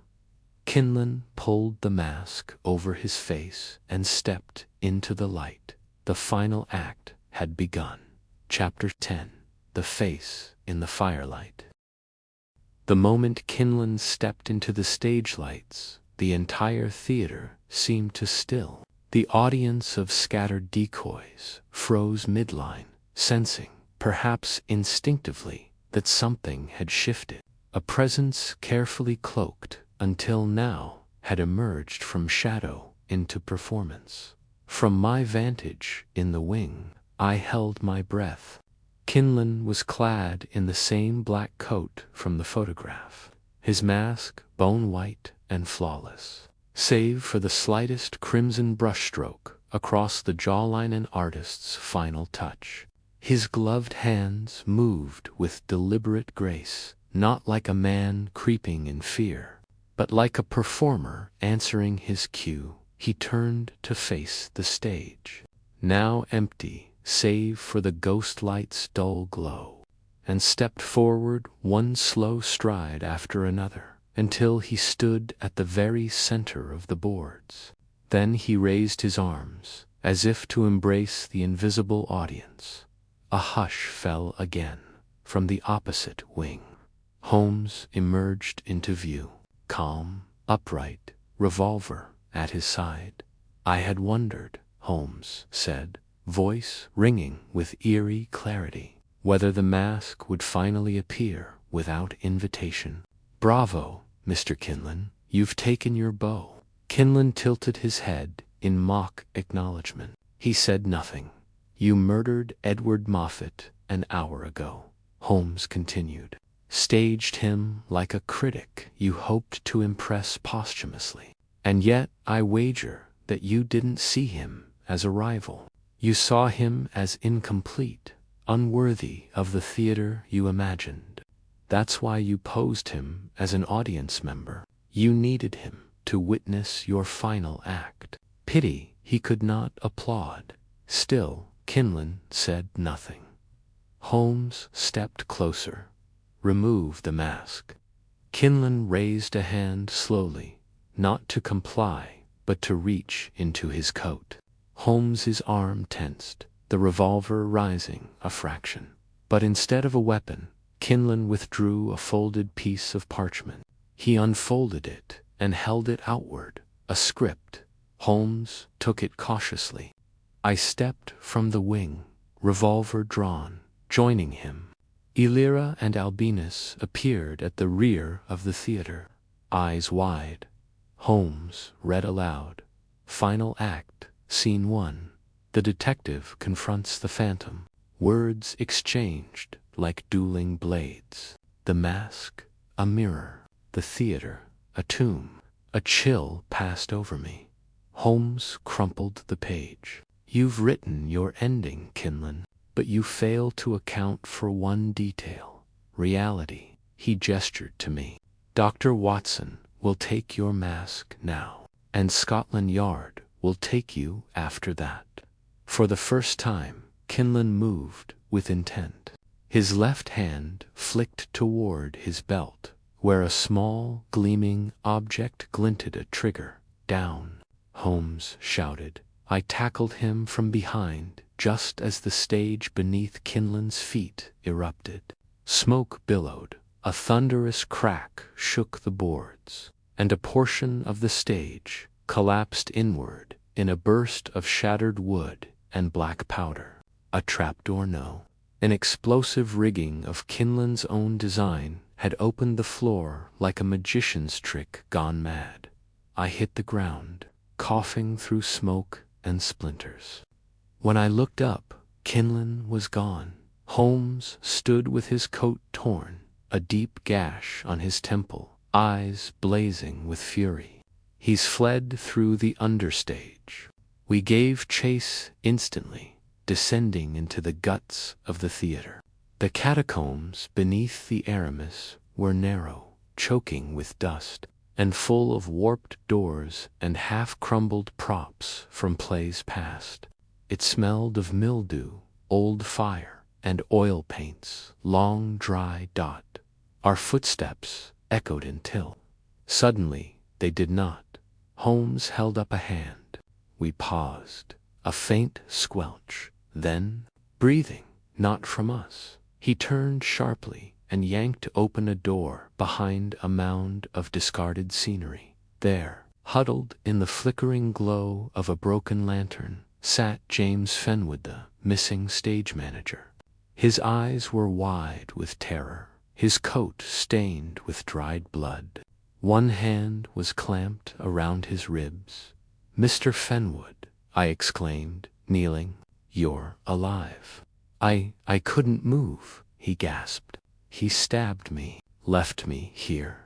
Said I would witness the theater's rebirth."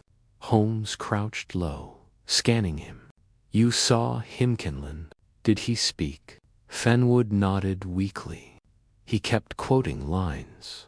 "Shakespeare, Poe, the plays, the thing," he said. Then he vanished down the old flood tunnel. Holmes turned to me grimly. "He's heading for the river." "But that tunnel hasn't been used in decades," I said. "It could collapse." "All the better for him," Holmes replied. "He counts on chaos." We supported Fenwood back toward the stage, where constables were now flooding in. Elira ran to us, her face pale. "Did you get him?" Holmes shook his head. "Not yet. But his curtain call draws near." He turned to the inspector, now arriving on the scene. "Station men at every access point along the Thames. He'll emerge somewhere upstream if he survives." "But how will we recognize him?" the inspector asked. "If he removes the mask." Holmes looked back toward the shattered stage. "He may change faces, but he cannot change rhythm. Listen for the footsteps that don't belong. He walks as if on stage, every motion performed, every pause rehearsed." "And if he slips away?" I asked. Holmes's voice dropped. "Then he writes again. Another act, another audience." We stood in silence as the ghost light flickered faintly above the rubble, casting long shadows of the players who remained. Chapter 11. The portrait in the river fog. The fog over the Thames had thickened by morning, settling over the river like a great muffler of silence. From the embankment at Blackfriars, we could see no more than a dozen yards into the water before all dissolved into blank gray. The police launched patrols slowly along the banks, their lanterns swinging like hesitant eyes, casting broken light across the ripples. Holmes stood motionless, gloved hands clasped behind his back, eyes fixed on a point where the fog seemed just slightly less dense. "He will surface," he murmured, "one way or another. The tunnel from the Aramis ends somewhere in this vicinity, abandoned drainage built into the old river wall. It was once a flood release channel. If he timed his escape with the tide, he could emerge almost silently." I stood beside him, weary and cold, the events of the night still vibrating through my bones. Kinlan's disappearance had been more than theatrical. It had been planned with a craftsman's precision, an understanding not just of escape, but of how to leave an impression. Smoke, illusion, silence, and now the fog. Could he have drowned? I asked. Holmes didn't turn. Men like Kinlan seldom surrender to chance. He would have prepared flares, ropes, even false passageways. He builds exit strategies as other men build alibis. We moved down the embankment toward the narrow pier beside the old candle warehouse. Inspector Doran had stationed 2 constables there, one of whom now gestured to us with some urgency. "A woman, sir," he called. "She claims she saw something." The woman was hunched in a tattered shawl, her breath misting in the cold. She clutched a canvas bundle to her chest, smudged with river water and something darker. Her name, she told us, was Mabel Dritch, a rag picker who combed the river edge for anything she might sell. And this morning, before the sun had fully risen, she'd found something wedged beneath the beams of the lower dock. Holmes gently took the bundle from her. "Unwrap it carefully." Within was a portraiture on canvas, remarkably well preserved despite the damp. The face, though somewhat smeared, was unmistakable. A man with deep-set eyes, angular cheekbones, and a faint sneer painted with unsettling precision. Edward Moffat. Holmes studied the painting in silence. "This was painted by Kinlon," he said at last. I was puzzled. "Why dispose of it now?" "Because he's finished with it," Holmes replied.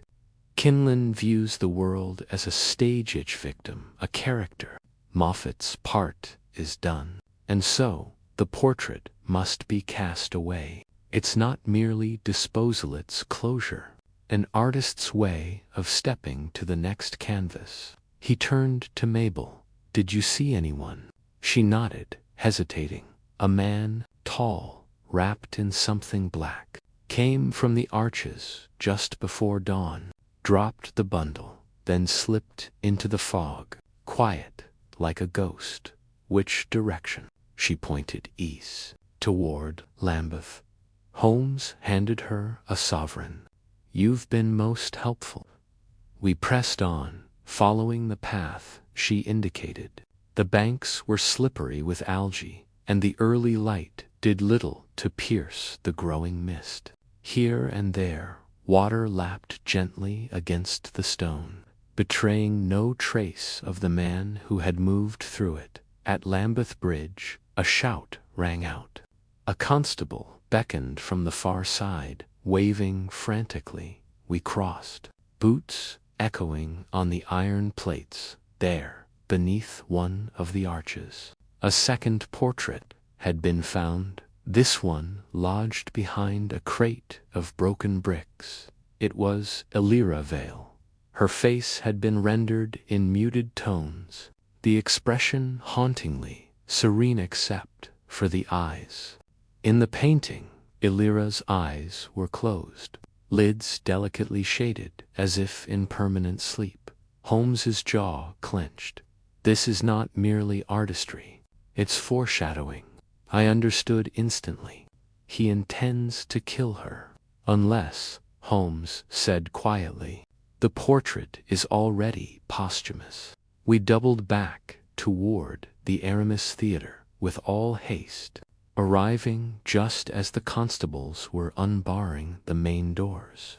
Inside, the damage from the explosion had already begun to be cordoned off, though much of the stage remained intact.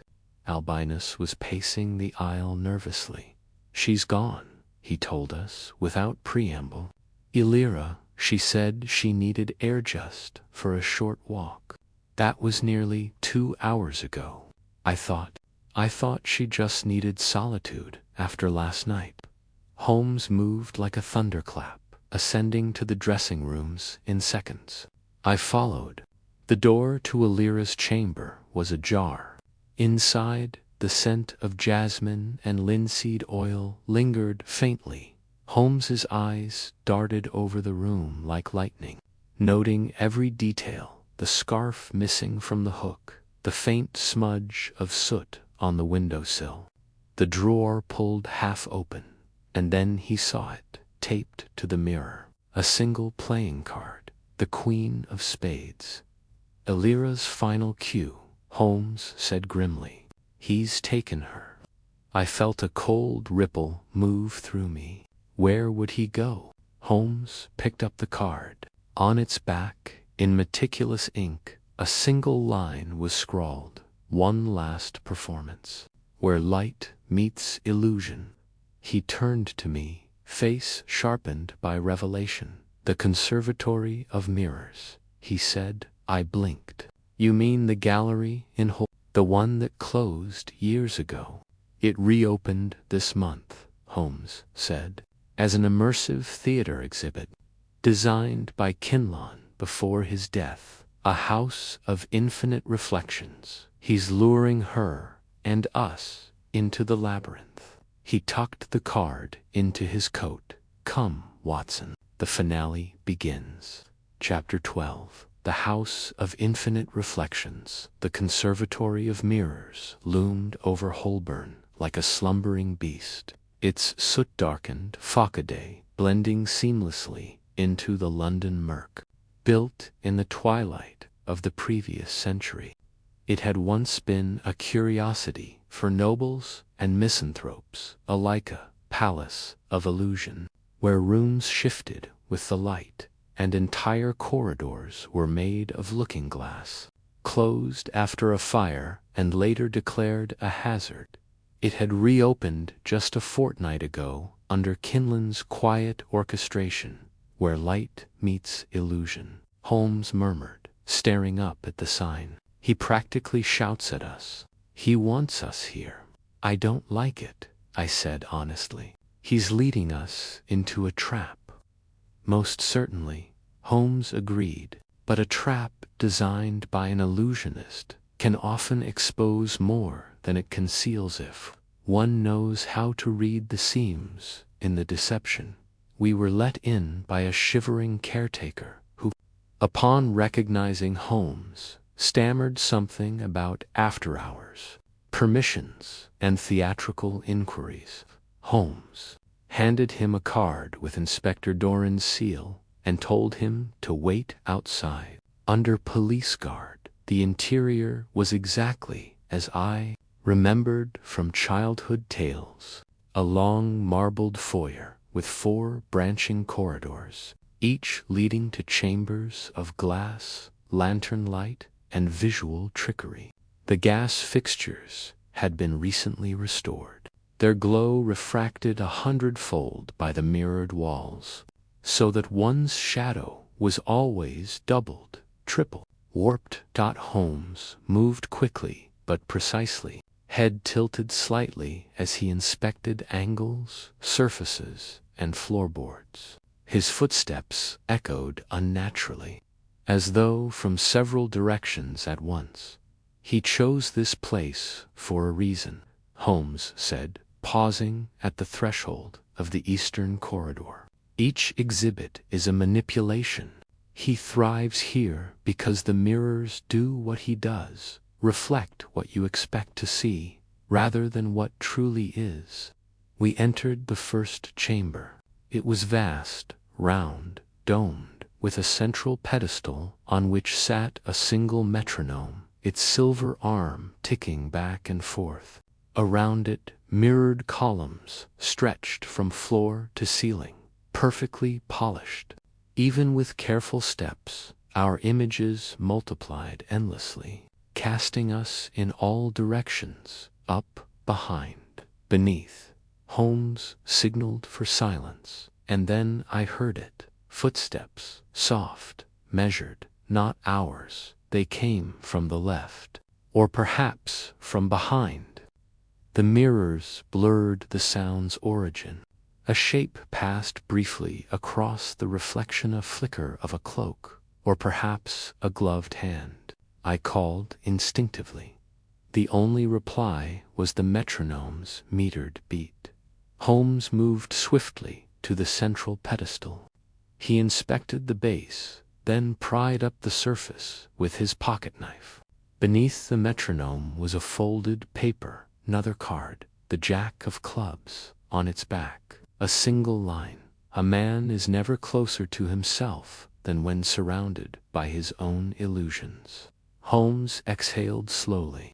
He's using the exhibit as a map, a performance built across 12 rooms, its own act, and we're expected to follow. Should we notify the yard? I asked. No time, he replied. He's staging the final act as we speak. We pushed onward into the hall of lenses, where every surface was slightly concave or convex. Our limbs stretched and twisted in grotesque ways as we passed, as if reality itself was rebelling. Holmes paused at a warped mirror shaped like a coffin's lid. Here, he said, at its base, a scrap of black fabric, part of a cloak's hem, freshly torn. Elira was here, I said. She's being guided, Holmes replied. Each room is tailored to disorient Uspa to her. I suspect it is choreographed. He's leading her somewhere. We stepped through into the crimson gallery. Here, every pane was tinted red. The room seemed drenched in bloodlight, the reflections dull and uncertain. In the center stood a mannequin, dressed in Elira's final costume from The Widow of Ravenhall, the very gown she had worn the night Kinlon vanished 5 years ago. A chilling reconstruction. She told us she never saw him after that night, I said. Holmes studied the gown closely. He pulled a hairpin from the mannequin's shoulder. Long, blonde, still warm. Elira may have returned to the past willingly, he said grimly. The theater, the costume, the Manchi has been lured back into the scene of the original illusion. Behind the mannequin, etched onto the mirror in dry soot, was another line. Only in reflection can the truth be reversed. What does it mean? I asked. Holmes stared at it for several moments, then suddenly spun on his heel. We've been walking forward, Watson, toward the center. But Kinlan's trail runs in reverse. His mind is one of retrospection. Each clue points not ahead, but behind. He led us back not to the entrance, but to the hall of smoke, a chamber with low mirrors and narrow aisles. The gaslights flickered here, making every reflection pulse. Holmes dropped to his knees and reached beneath a false panel, another canvas. He pulled it out carefully. It was a portrait of Elira, not painted in oils but in charcoal and blood-red ink. Her eyes were open, defiant, but her mouth had been smeared with what looked like ash. Across the bottom, finale. She's still alive, Holmes said. This is not an obituary, it's a stage direction. She plays her final scene soon. But not here. A sudden voice broke the silence. I knew you'd come, Holmes. It echoed, rich, cultured, and unmistakable. Kinlon. The mirrors shimmered, but there was no clear image. I have one performance left, he said. One truth. One illusion. Elira stands between them. Will you? Holmes didn't hesitate. Yes. The chamber grew colder, the reflections darker. A shadow passed across the wall behind us, and was gone. Holmes turned to me. He's not finished. But he wants us close now. We're moving toward the climax. And if I'm right, he paused, jaw set. It will happen tonight. On the stage he built. The one behind the mirror. Chapter 13. Behind the mirror's veil. It was nearing midnight when we stepped through the hidden panel behind the Crimson Gallery's longest mirror. Holmes had detected the outline, a faint seam no more visible than a wrinkle in the glass. A twist of the wall sconce and the frame unlatched with a hiss, revealing a narrow corridor shrouded in velvet drapery. Dust choked the air, and the gaslight from my lantern shimmered across the worn carpet like moonlight on old theater curtains. Kinlon built this for privacy, Holmes murmured. Not escape. This is a tunnel of control. The passage curved gently downward, its walls hung with moth-eaten tapestries, each embroidered with scenes from plays Elira had starred in. Her career played out like a silent procession. Ophelia, the tragedy of Eleanor, the widow of Ravenhall. Each image depicted her alone, and always reaching toward something unseen just beyond the edge of the stage.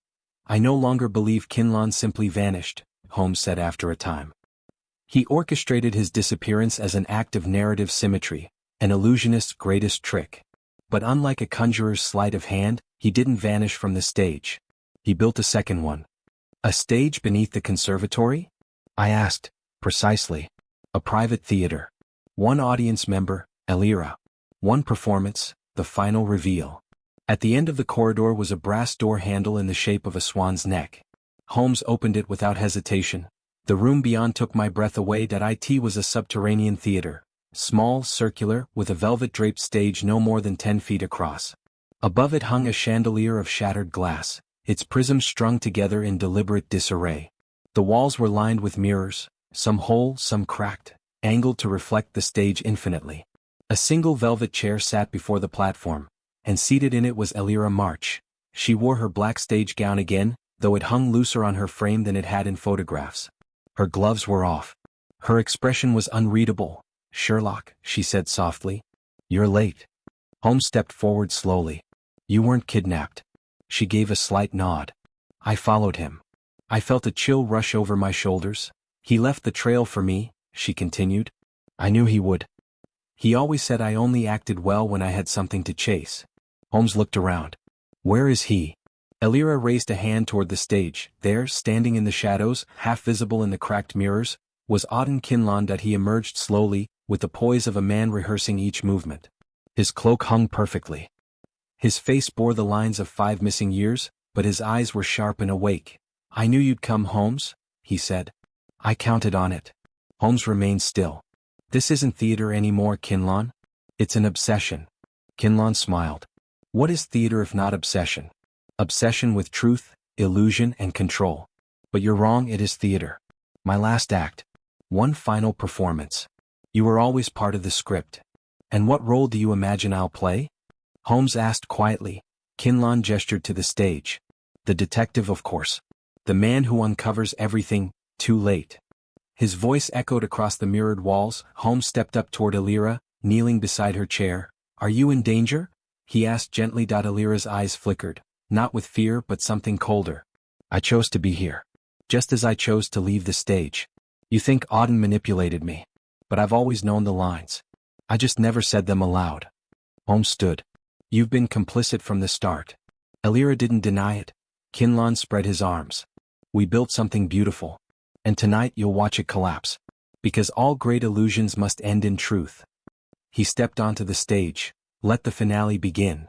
The chandelier dimmed. A hidden phonograph crackled to life. From the mirrors, dozens of Kinlan's reflections shimmered forward. And I, standing behind Holmes, felt the air shift. Something irreversible had begun. Chapter 14. The final illusion. The phonograph's voice cracked like old parchment, Elira's voice, or some ghost of it, weaving through the theater like a memory. Her final monologue from the widow of Ravenhall spilled into the room, each word drenched in sorrow and longing. "You cannot haunt a man who has made peace with the ghost." Kinlan stood at the center of the stage, arms outstretched as though soaking in the performance. The fractured mirrors shimmered with his reflections, some whole, some splintered. Holmes did not move. I could sense in his silence the taut coil of calculation. "It's all been staged," Holmes murmured, almost to himself. "Every step. Every echo." Elira stood now, moving from her velvet chair like a woman breaking from a trance. Her heels echoed in that theater of illusions as she descended the steps to the edge of the stage. "Auden promised me this would be the end," she said, not to Holmes but to herself. "You should have stopped him," Holmes replied quietly. "No," her voice trembled. "I needed to see it. Needed to know if it was madness or art." Kinlan turned to face her, something raw flickering behind his poise.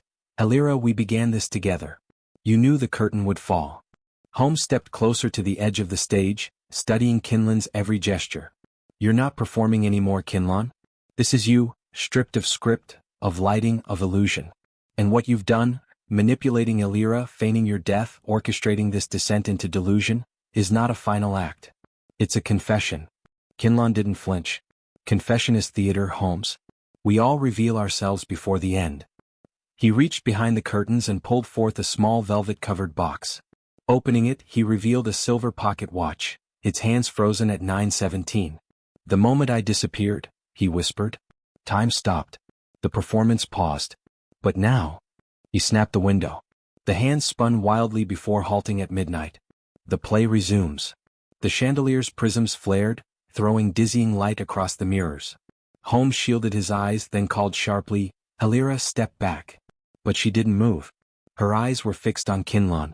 "You promised me no one would be hurt." "And no one has been," Kinlan replied. "Only truth unveiled." Holmes stepped forward. "Then tell it. Now. Before you vanish into the illusion you've built." Kinlan turned to face Holmes squarely. The facade wavered, his eyes hollowed, his jaw clenched. "It was never about vanishing," he said. "It was about being seen. Truly. Not as a playwright or performer, but as the architect of something eternal. You wanted immortality, Holmes said. So you crafted a myth. I crafted a reality, Kinlan corrected. One where art and life intertwine.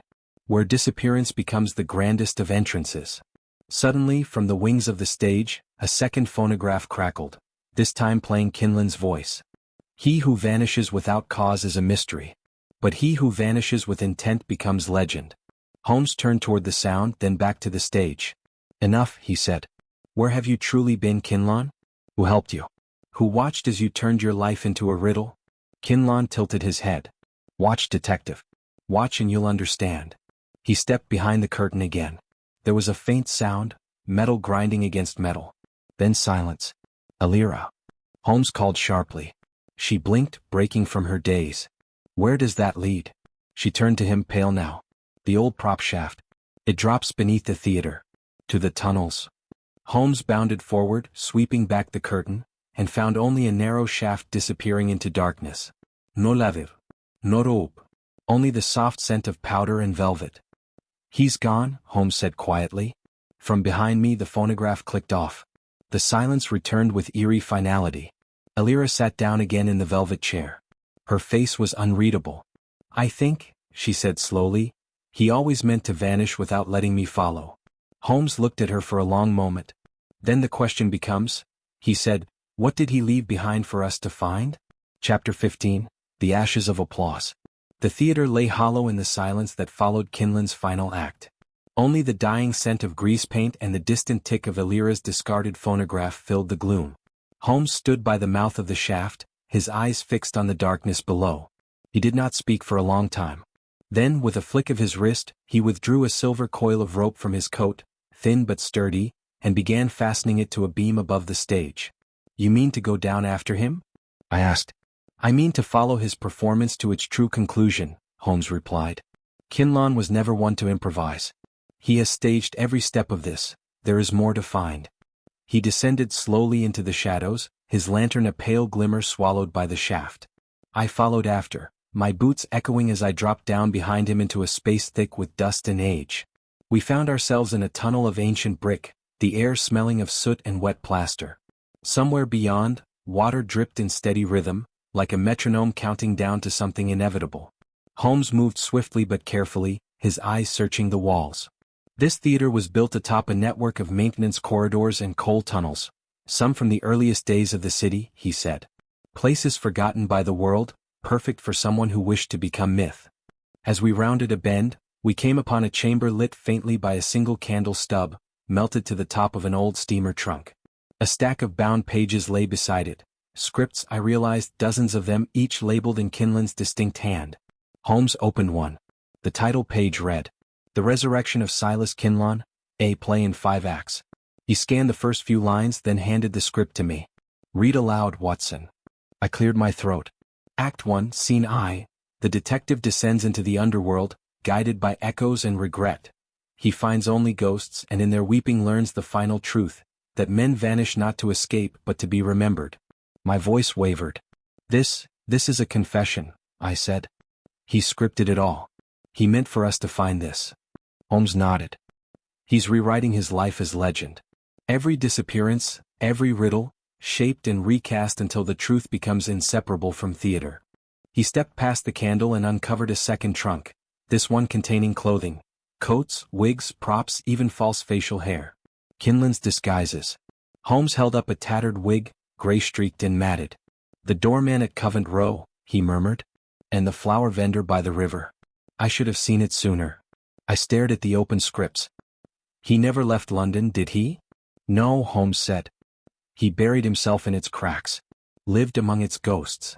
Suddenly, from farther down the tunnel, came a rustle, a soft scuff of shoe against stone. Holmes extinguished the candle with a breath and motioned for silence. We crept forward, our lantern dimmed, until we reached a wider vault where broken stage flats leaned against the walls. And there, near the far wall, sat a shadowed figure on a crate, elbows on knees, face bowed low. Holmes raised the lantern. Kinlan, he said quietly. The man did not move. As we stepped closer, I felt a chill crawl up my spine. Kinlan's coat slouched around his frame, but there was no breath in his chest, no rise or fall. Holmes knelt and gently lifted the chin. Empty eyes stared up at the vaulted ceiling. A small bottle lay near his boot, its label torn but unmistakable. Poison, I whispered. Holmes examined the scene. No sign of struggle. No recent bruising or cuts. He chose this. Then, in the fold of Kinlan's coat, Holmes found a folded parchment. He opened it slowly, reading in silence. What does it say? I asked. Holmes looked at me with the faintest trace of sorrow. A final act is only powerful when it leaves no encore. I have made peace with the ghost. Silas Kinlan. There was no triumph in Holmes's face. Only silence, as though some long-chased storm had finally broken, not with thunder but with a sigh. We sat there for several minutes. Then Holmes stood, replaced the note in Kinlan's coat, and extinguished the lantern. He wished for immortality through mystery, he said. Let us honor him with neither embellishment nor mockery. I nodded. What shall we tell Elira? Holmes paused. The truth. As much of it as she needs. We turned and began the climb back toward the world above, where the applause had long since faded. Chapter 16, Echoes in Velvet and Dust. The theater had not changed upon our return. It stood silent as before, a temple without congregation, its chandeliers dimmed to sepulchral flickers. Holmes and I stepped out from the hidden shaft and into the wings. From somewhere high above, a broken pulley creaked, nothing more than time shifting its weight in an abandoned cathedral of make-believe. Elira was seated in the first row, still clad in her stage gown, though her face was bare of its makeup. She did not turn as we approached, only stared at the closed curtain with the stillness of someone who had been waiting her whole life for it to rise again. Holmes took the seat beside her. I remained behind, uncertain if this moment belonged to me. He's gone, isn't he? Elira asked without looking at us. Holmes didn't answer at first. His hands, gloved again, rested gently in his lap. Yes. By his choosing. A muscle in her cheek twitched. I knew, she said softly. Or I think I did. Every night he came to me in another guise, pretending to be someone new. But it was always him. The gait. The breath just before a word. He couldn't help but perform. You never followed him? I asked. I did. What? But I lost him. Or perhaps, he wanted me to. She turned to Holmes, eyes glistening but defiant. Did he say anything for me? Holmes hesitated, then reached into his coat. From within, he drew the folded script he had taken from the tunnels. Not the confession, but another, far older. The title page bore only 2 words in Kinlan's ink. For Elira. She took it with trembling fingers and pressed it to her chest. Not a sob escaped her lips, but the tension in her posture melted like wax. Will the world ever know? She asked. Holmes shook his head. Some truths are better performed than told. Let him remain the echo. She nodded slowly. Yes, that's what he would have wanted. Holmes rose, offering her his hand. Come. You should not remain here. But she shook her head. I'll stay a while. Just until morning. He inclined his head, the smallest bow, and turned to leave. I followed him back through the red-carpeted aisle, boots brushing scattered programs and the fragments of old illusions. Outside, the sky had begun to pale. London's fog curled along the cobbles, and the distant cry of gulls cut the silence.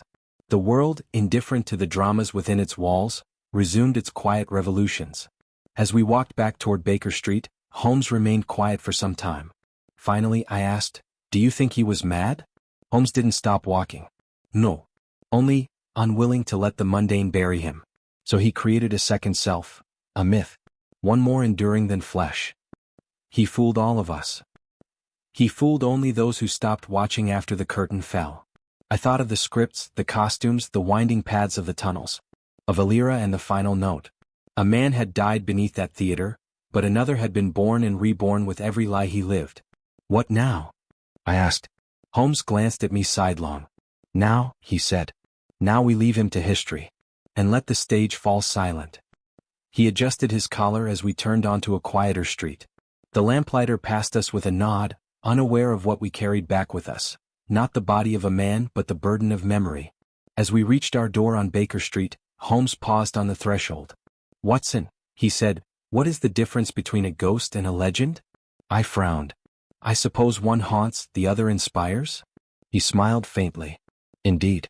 Kinlan intended to be both. And with that, he stepped inside, the sound of the door closing behind us muffled by the morning fog, leaving only the memory of footsteps, and the soft echo of applause no longer heard. Chapter 17. A Curtain That Never Falls. The next day arrived with no newspaper headlines, no scandalous reports, and no morning announcements. Tobias Kinlawn had been erased quietly from the London stage, his final act performed beneath it in secret. Holmes had arranged with the authorities for the matter to be classified as a case of disappearance. There was no body, no crime scene that could be publicized without bringing the theater world into disrepute. The silence, in a way, was his last standing ovation. We sat in Baker Street that afternoon, Holmes smoking his pipe in unusual solemnity. Rain tapped gently against the window panes, and a copy of the Times lay folded on the side table, undisturbed. Holmes turned toward me, eyes narrowed beneath thoughtful lids. "What do you make of it all, Watson?" I leaned back in my chair. I believe he was a man torn between worlds, between reality and illusion. A genius of disguise who began to lose the boundary between the roles he played and the man he truly was. Holmes gave a slight nod. "And what if I told you the performance is not yet over?" I frowned. "What do you mean?" He reached into the inner pocket of his coat and withdrew a sealed envelope, aged, the corners curled slightly, and the wax bearing the imprint of a theater mask. "This arrived not an hour ago," he said, handing it to me.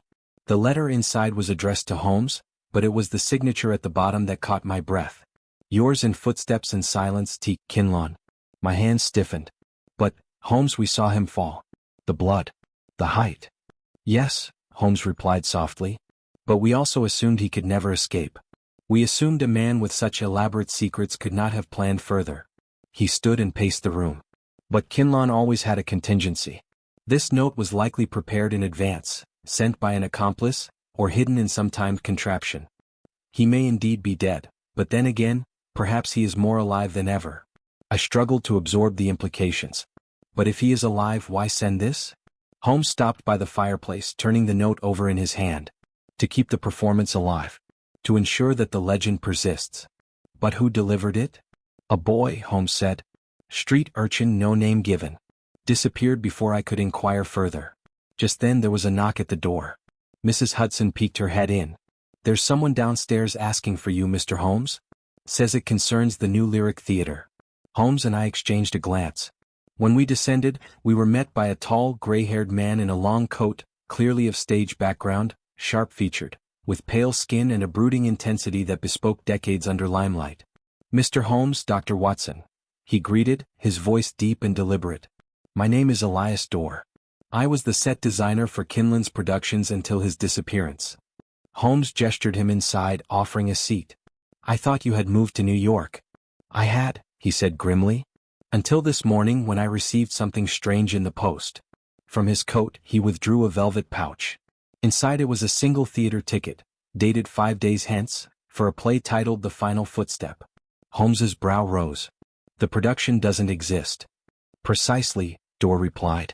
"But the seat listed, Box 3 at the Royal Electra, is where Kinlawn always sat when watching anonymously." He placed it on the table as if it might explode. Holmes turned to me slowly. "Watson, do you remember what Kinlawn said just before he vanished?" I nodded. "He said, 'I wrote myself into silence.'" Holmes tapped the ticket. "Then perhaps this is his postscript." The three of us sat in silence, the room wrapped in the soft whisper of falling rain. And somewhere, I imagined, a velvet curtain stirred on an unseen stage. A spotlight flickered to life. And in the hush before a performance, a man waited in shadow, rehearsing lines only he would ever speak. Chapter 18. The Final Footstep. 5 nights later, Holmes and I stood before the grand, weathered doors of the Royal Electra Theatre. It was just past 8 o'clock, and yet the street was silent, dimly lit by fog-veiled gas lamps. No querillas. No audience. No sounds of music or rustling pages. And yet Holmes clutched the ticket tightly in his hand, as though it were a key to something far greater than a performance. We entered through the main foyer, deserted and dust-lined. No asters. No posters. Only the echo of our footsteps bouncing across faded marble tiles. "I made inquiries earlier today," Holmes whispered. "The Electra closed 3 months ago due to financial strain. No staff remain. Officially, it is condemned and slated for demolition." "And yet someone placed a ticket in Dorr's hands," I murmured. Holmes nodded. "And someone, perhaps a ghost, is staging one final act." We made our way to Box 3. The heavy red curtain had been drawn back slightly as if waiting for us. Holmes pushed open the creaking door and we stepped into the box. The house below us was cloaked in darkness. The air was stale, thick with forgotten perfumes and mildew. We sat in the velvet seats, the stage bathed only in faint blue light from a single overhead lantern. Dust motes floated through the gloom like fading applause. For a long time nothing happened. Then, without warning, the stage curtain slowly parted. There was no music, no fanfare. Just silence. And then a figure stepped forward into the faint light. Tobias Kinlawn. Alive. Oh. In full evening attire, with a single black glove on his left hand and a mask covering the right half of his face. His presence was spectral, otherworldly, and yet undeniably real. "My dear audience," he began, his voice low and controlled. "Tonight I perform not for critics or kings, but for the only two minds who ever truly followed my footsteps." Holmes leaned forward entirely still. I felt the pulse of my heart behind my eyes. "I did not die," Kinlawn continued. "Not truly. I slipped through the floor of that theater into darkness. Yes, but it was a trapdoor of my own making. One final illusion. And I emerged on the other side, free." He stepped closer to the edge of the stage. "The weight of disguise becomes intolerable after a lifetime. I had to vanish, not to escape justice but to escape identity. The roles became too many. I was Kinlawn the actor, Grimes the critic, Hargrove the patron, even the limping porter at my own theater. I was everyone and no one. And so," he said, removing the glove to reveal a prosthetic hand beneath, "I wrote an ending. One that would outlive me. A murder that never happened. A suicide without a corpse. A vanishing that would confound even you, Mr. Holmes." Holmes's voice broke the hush. "Why resurface now?" Kinlawn tilted his head. "Because a performance must have a final bow. And because I desire to see if you, Sherlock Holmes, would understand. Not solve, not condemn. Understand." Holmes stood slowly. "I understand that you constructed a tragedy not only for the audience but for yourself. You turned your life into a riddle, Mr. Kinlawn, but not even the cleverest riddle can escape the truth. You staged your death to escape your guilt." "Guilt?" Kinlawn asked softly. "For the life you ruined. For Miss Leah Wetherell." Kinlawn froze. Holmes stepped forward to the edge of the box, his voice as steady as ever. "You did not kill her, but you manipulated her into believing she was losing her grip on reality. You dressed as others. Stalked her with footsteps in the night. Convinced her the theater itself was haunted. It was your greatest illusion, and it drove her to madness." Kinlawn closed his eyes. "I was trying to warn her. To drive her from the stage. I believed she was in danger." "You were the danger," Holmes said coldly. "You loved her, yes. But in trying to save her from your own shadows, you made her vanish into them." Kinlawn opened his eyes slowly. "And so I vanished too." He stepped back from the edge of the stage. "I did not invite you here to confess, Mr. Holmes. I invited you here so that someone might know the truth before the curtain falls." Then the light above him flickered, and went out. A moment later, the sound of a trapdoor opening echoed through the theater, followed by silence. We rushed from the box, down the aisle, across the darkened stage, Holmes with a lantern now in hand. He knelt near center stage where the boards were slightly raised. The trapdoor had been left open. Below it, a narrow stairwell descended into blackness. We followed. At the bottom, there was a small dressing room, lit by a single oil lamp. Empty. No Tobias Kinlawn. Only a mask resting on the mirror stand and beside it, a folded letter. Holmes opened it. "To vanish without death is the truest magic. To live without self is the cruelest. Let me be neither." Deka. Holmes let out a breath. "He's gone." I looked at the mask, the abandoned room, the quiet stillness around us. "Will we ever know where he went?" Holmes shook his head. "No. But we were not meant to." That was his final bow. We left the theater in silence. Outside, dawn had begun to touch the sky with pale amber. The city was stirring, oblivious to the fact that a man had unwritten himself from the ledger of London. And as we walked through the awakening streets, I realized that Holmes was not mourning the man who had vanished, but contemplating the illusion he left behind. A man who spoke in footsteps, who walked in every shadow, who blurred the line between performer and performance until neither could be found. Sherlock Holmes turned to me quietly and said, "He wanted to disappear, Watson. And in the end he succeeded."